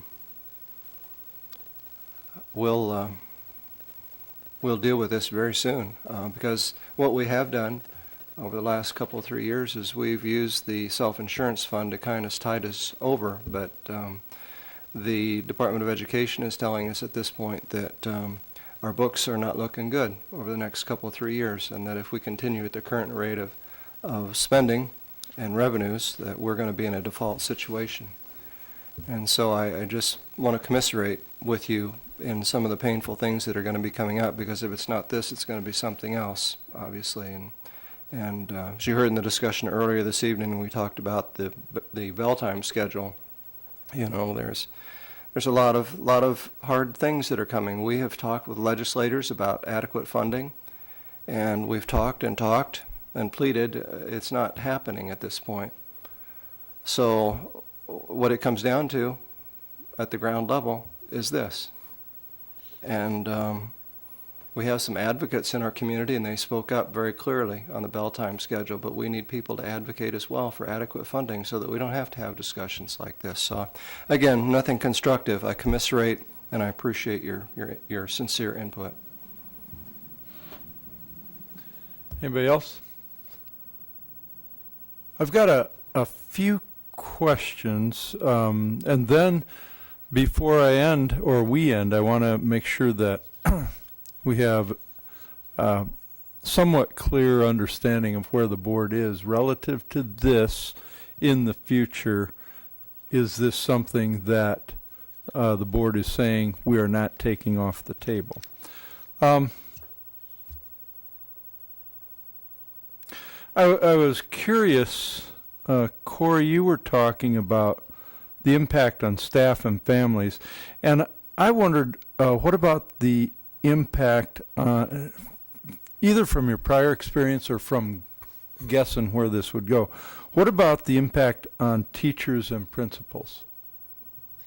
Well, I think Mr. Snyder talked about how it does impact. Something has to give. For me, in my first year, I mean, I will say that my personal life, my family, it was the thing that gave. You were working till 10 o'clock at night. You were at different activities like Heidi just mentioned, and you're constantly spending those extra hours to get both of those jobs done. So that's something that you're going to put on someone's plate, whether it be, you know, McKinley, Eisenhower, Bluegrass, Buffalo. It's going to be a principal who's going to be working an extra amount of hours, because we're all very conscientious professionals, and this is an important job. Otherwise, we wouldn't be doing it. So we're going to do it to the best of our ability. So that, I think, is an impact personally that you're going to see from a principal who has to be split with two different buildings, even with some support. As far as staff goes, you know, we are instructional leaders. We're in the classroom. And most of our staff, you know, I would say 95% of your staff at your school is going to do the right thing when no one's looking. They're there for the right reasons. But when you're in the building and you're doing walkthroughs and you're giving directive feedback, that puts some onus on the teacher to keep doing that. Keep doing, knowing what's the mission, what's the vision, what are we trying to get, what's the achievement we want for our students. If you're splitting a principal half-time and they're not going to have the amount of time to be in those classrooms, doing the walkthroughs, giving the feedback, then that impacts certain teachers' instruction and what they're going to produce in the classroom. So I see that. Being able to go, the relationships that TJ was talking about, you know, it's not always, directive feedback doesn't have to be a negative thing. It's sometimes very celebratory. That was great. You know, we need, as even adults, those attaboys, those good job, keep going. That was a wonderful lesson. We do that for our students, and adults need the same thing. That's part of our jobs as administrators, is to motivate, be that morale booster. And when you are split between two different buildings, it's hard to give that type of attention that adults need, as well as the students. I think that you would have to look very closely at the programs that are in the different buildings. You might have to take some certain special programs out of certain buildings that require extra time and extra attention from an administrator to make them successful. I know Monroe has a behavior program. McKinley does as well, an ESL program. Those are things that you would have to look at moving. That's transportation. There's all kinds of other impacts to that. So there's, I mean, it is a ripple effect. Yes, there's tough decisions to be made. There's probably some other places to look. I think that it's going to be difficult either way. I just, with the new teacher leadership compensation, grant that we just got, that takes mission and vision. So I know that this is budget reductions not for next year, the following year, correct? So at least, you know, you'd have a year to get that up and running. But that's going to take a leader who can really orchestrate that. How is that going to play out? What does that look like? And how do you keep all of those pieces and all those players moving in the right direction? So I see it as being just a very difficult thing to be able to accomplish and do it well. So some of you have talked about the mission, the vision, and I think about the leadership of the buildings, and from my perspective, that's really, really important. You've talked about relationships with different people, and you've talked about impacts. Is there a way to characterize what you think this would do to student achievement in some measurable way? Does that make sense? In what way? What Corey's referring to as being an instructional leader, that's everything that we do. All the feedback that we do is about improving the learning environment, whether it be the learning environment, the teaching strategies. Attending data team meetings would be cut down. Somebody other than the principal would be attending our data team meetings, which is a data team meeting. The essence of it is to change teacher practice. based on data. And I don't know if you guys notice it, but say, for example, if you're pulled out of a data team meeting and the whole focus of it changes. And so the saying that I hear our directors say all the time, what gets monitored gets done. That's a big, that would be a huge component. Fidelity is a big issue in our district when we implement things with fidelity, and the administrators are making sure that those things are implemented with fidelity. I understand that this is a very difficult decision, but those are some of the ways that our instruction can be impacted by this change.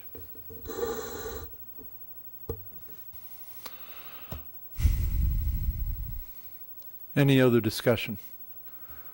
Director Dickman. I think we saw a great example earlier tonight of the difference that a SAM or an associate principal or a full-time principal can make in really inspiring students and coming up with unorthodox ways to keep students excited. The other side of that is that we are looking at these drastic budget cuts, that the money's got to come from somewhere. So it's, it's choosing the devil or the deep blue sea, I think was a phrase that Director Defoe had used, of losing out on all of those potential opportunities for student learning that administrators do bring, that the teachers, it's just sometimes you need an outside perspective. But what would we lose if we have to cut from another area to keep the administrators in place? So I guess that's all I really have. It's a terrible decision to have to make. Director Crumwoody. When I think about your role as principals and everything that you're required to do, and I think about, well, maybe a SAM could do it, or maybe an associate could do it, I'm sitting here thinking, back in the 90s when I went from Eisenhower over to Truman, at semester time, the teachers decided that they didn't really want a principal. At that time, Bill Thiessen was the principal, and he came to the administration building. And the teachers said, we'll run the building. We'll run the building at least for a half year without a principal. And so Bill was kind of the supervisor, but he was he was here in this building. When I came on board, I remember so many teachers coming up to me and saying, never again. We were wrong because of so many things that they were called upon to do, and some of them were even released part of the time to help run the building. And some of them had administrative certification to be able to do that. And it was just overwhelming for them. When I think of your leadership, and I think the things that you're required to do, first of all, teacher evaluation, you can't put that on a SAM. That's a huge piece of the principalship these days. It was when I was there several years ago, and it's gotten bigger and bigger. And it's not just teachers, it's all the staff. It's the paraeducators, it's the custodians, everybody in that building that you're required to evaluate. And you can't put that on a SAM. Now, maybe an associate could help you with that, but that's huge in itself. And all of you talked about instructional leadership.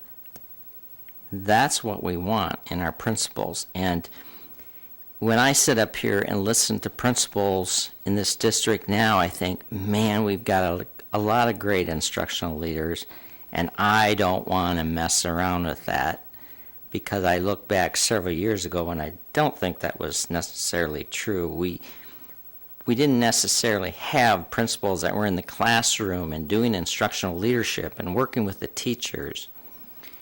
And then there's just that supervision piece alone, being around the building, being visible, knowing the kids, knowing the teachers, knowing what's going on, being in the lunchroom, being outside at recess, all those kinds of things.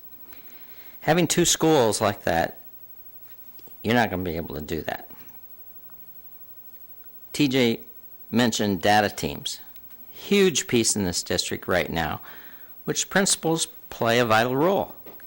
We never even talked about special education and the amount of time that principals spend in IEP meetings and that whole piece. And where are you going to have time to do that? And then there's discipline, and there's involvement with parents and trying to build relationships with students and parents and the community, the school community. And then, where are you going to find time to have this communication and work all these things out between the principal, the associate, and the SAM? How are you going to have time to, the 3 of you, get together and say, well, you're going to do this, and you're going to do this, and you're going to do this, because you're busy doing all this other stuff. So, I started out saying tonight, I think that nothing should be taken off the table, but as far as priorities, doing what we're talking about tonight would be my very last priority in this district, to combine principal leadership, because I think we're working so hard now to improve our academic achievement. I think we're going to take a lot of steps backwards if we do this. So that's where I come from. Thanks for that. And that's kind of what I'm looking for from the board is, where do you stand on this idea? Is it something that we leave on the table and pick it up later, or is it something you just can't live with? I need some input, otherwise I'll just make a decision on what the consensus is. Director Snyder. This is something that I'm not in favor of, but unfortunately, because of the large amount of money we have to cut, again, I think, as I said last time after our last budget discussion, I think it's premature to take anything off the table at this point. I am really concerned about the impacts of not having a full-time administrator in the buildings, but, you know, again, it's kind of foreign to me, so it's something that I think will need further discussion. Thank you. Director Dickman? My thoughts kind of fall along that same line, that doesn't sound very appealing at all, but we can't really take the option off the table at this point. Thank you. Director Sherwood? I'm where Ken is, the dead last option that I can think of. I think it really has serious impacts on student achievement and staff morale and the burnout rate of administrators and lots of things. So dead last. Director Kluhl? Remember, this is going to come up a lot next couple of years. The movie Sophie's Choice, where Meryl Streep is at Auschwitz and she has to make a decision between her boy or her girl. One of them will go to the gas chambers and one will go free. She had to make a decision. So, and you know, you're going to hear a lot of moaning from the board saying, oh my, this is so tough, but we'll make these decisions. Yeah, I guess I agree with the rest of the board. We can't take it off the table at this point. I mean, we've got this. We could close a school. We could cut German and French. These choices are not good. So again, it's a triage situation, I'm afraid, at this point. And we're not going to win the lottery, and we're certainly not very effective at advising our legislators on what our needs are. So I agree with the consensus of the board at this point. One of the things that in our priority statement, the first one is provide leadership and direction to improve the overall learning environment in our classrooms, schools, and district, including the health, safety, security, and happiness of students and staff. And I was thinking about that. when Corey was talking about some of the stresses that it puts on their personal lives. And I know we all have stresses, but I'm not an educator either. I'll stay up and work late, but I love what I do. I mean, I can just go and go and go with some of that kind of stuff, but it's a lot different, I think. And I think that putting in all that time and putting off your family, that's a tough choice. And the balance that must occur, and so I'm right there with the board. I can't say whether it's the last because we haven't even discussed the other however many items we have, but it's got to be awfully close to the bottom for me for something that I would consider. But the reason I mention that other is that I really think when we look at our priorities, we have to think a little bit deeper even and understand how all of our employees and staff and families are affected, even probably outside of the building. So with that, Superintendent Tate, you have a pretty good idea of where the board is. Okay, great. Then I think we will end that discussion and we'll move on. Thank you. Yep, thank you very much for everything you do, and thank you for sticking with us for so long. Okay, we'll move on to administrative reports. None, Mr. President. Okay, thank you. Are there any board reports? I've got a few requests here. Are there any reports? Director Dickman, did you have something?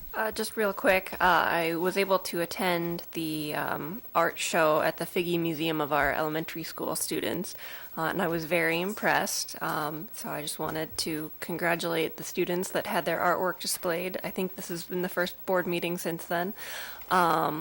And also express my hope that we'll be able to continue to have partnerships with other community resources like the Figge. Director Sherwood. Yeah, and I had the opportunity to sneak into the district's first district-wide committee meeting on discipline. And I just wanted to publicly thank Dr. Tate for convening that group. And I was extremely impressed that there was kind of a unanimity of thought in that room that I was surprised at, quite frankly.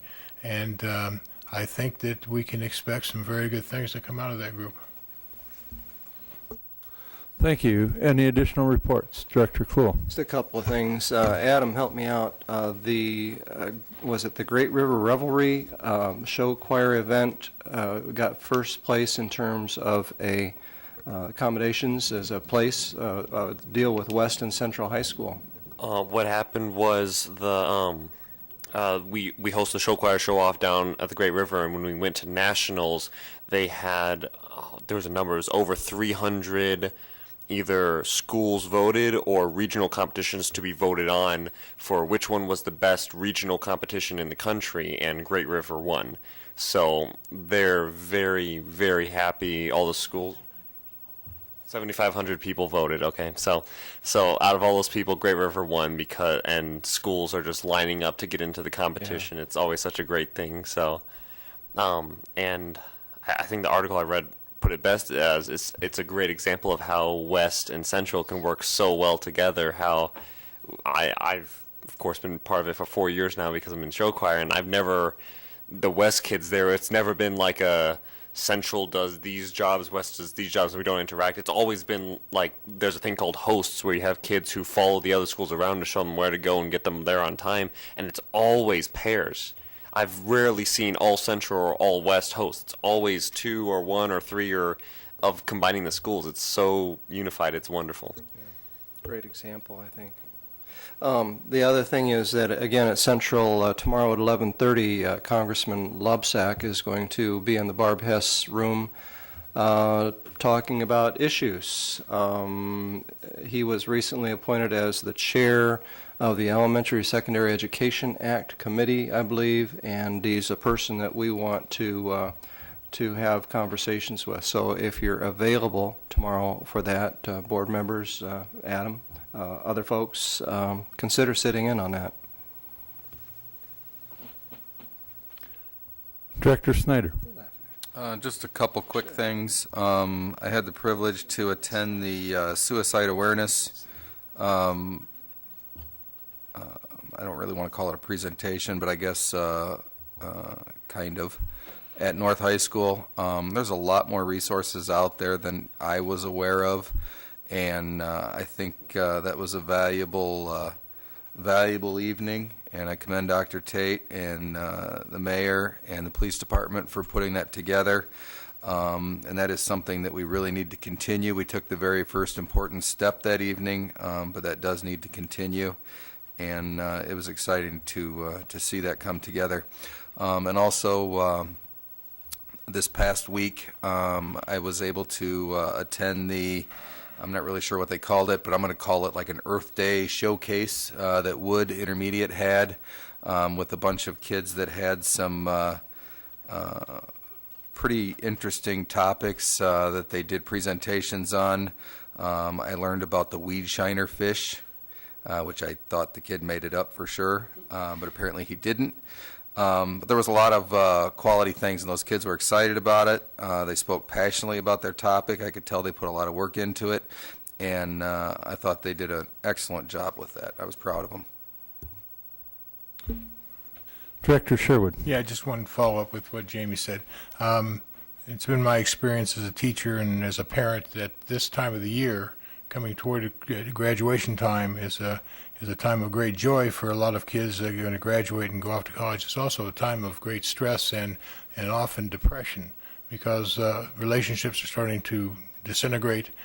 Kids are into a whole new reality, and that's disquieting for a lot of kids. So this is kind of a dangerous time for kids as well.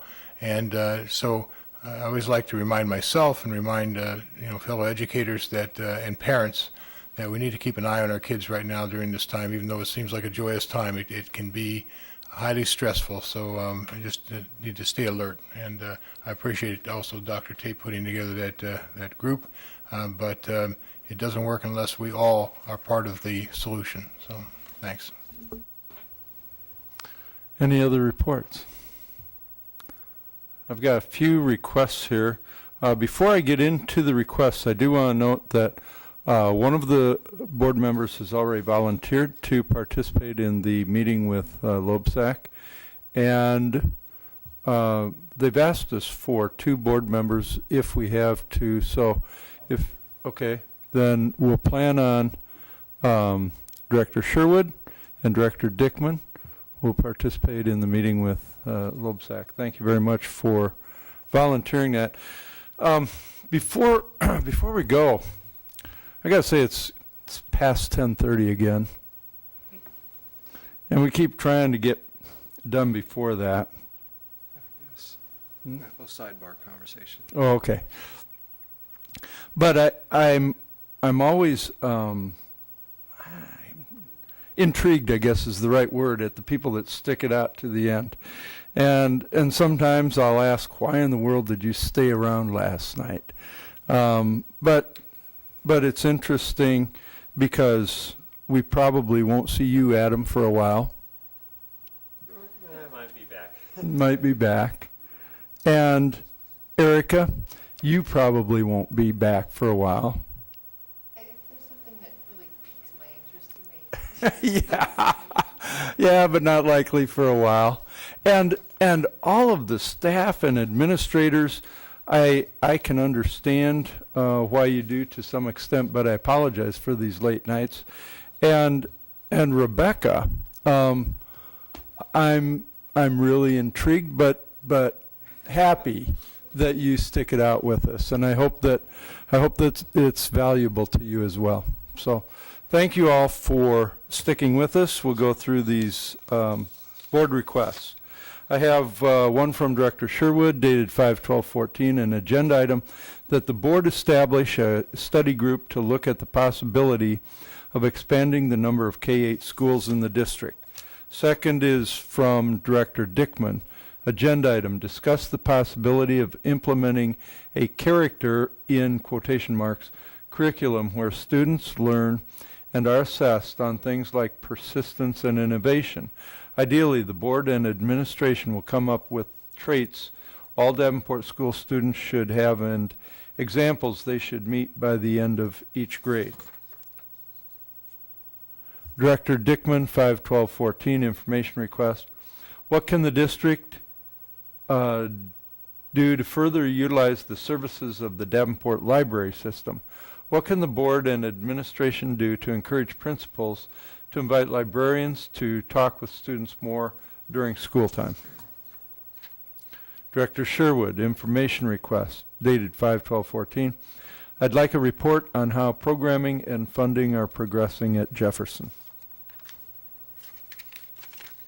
There's no additional business. I'll entertain a motion to adjourn. So moved. Is there a second? Second. All those in favor say aye. Aye. Aye. This meeting is adjourned.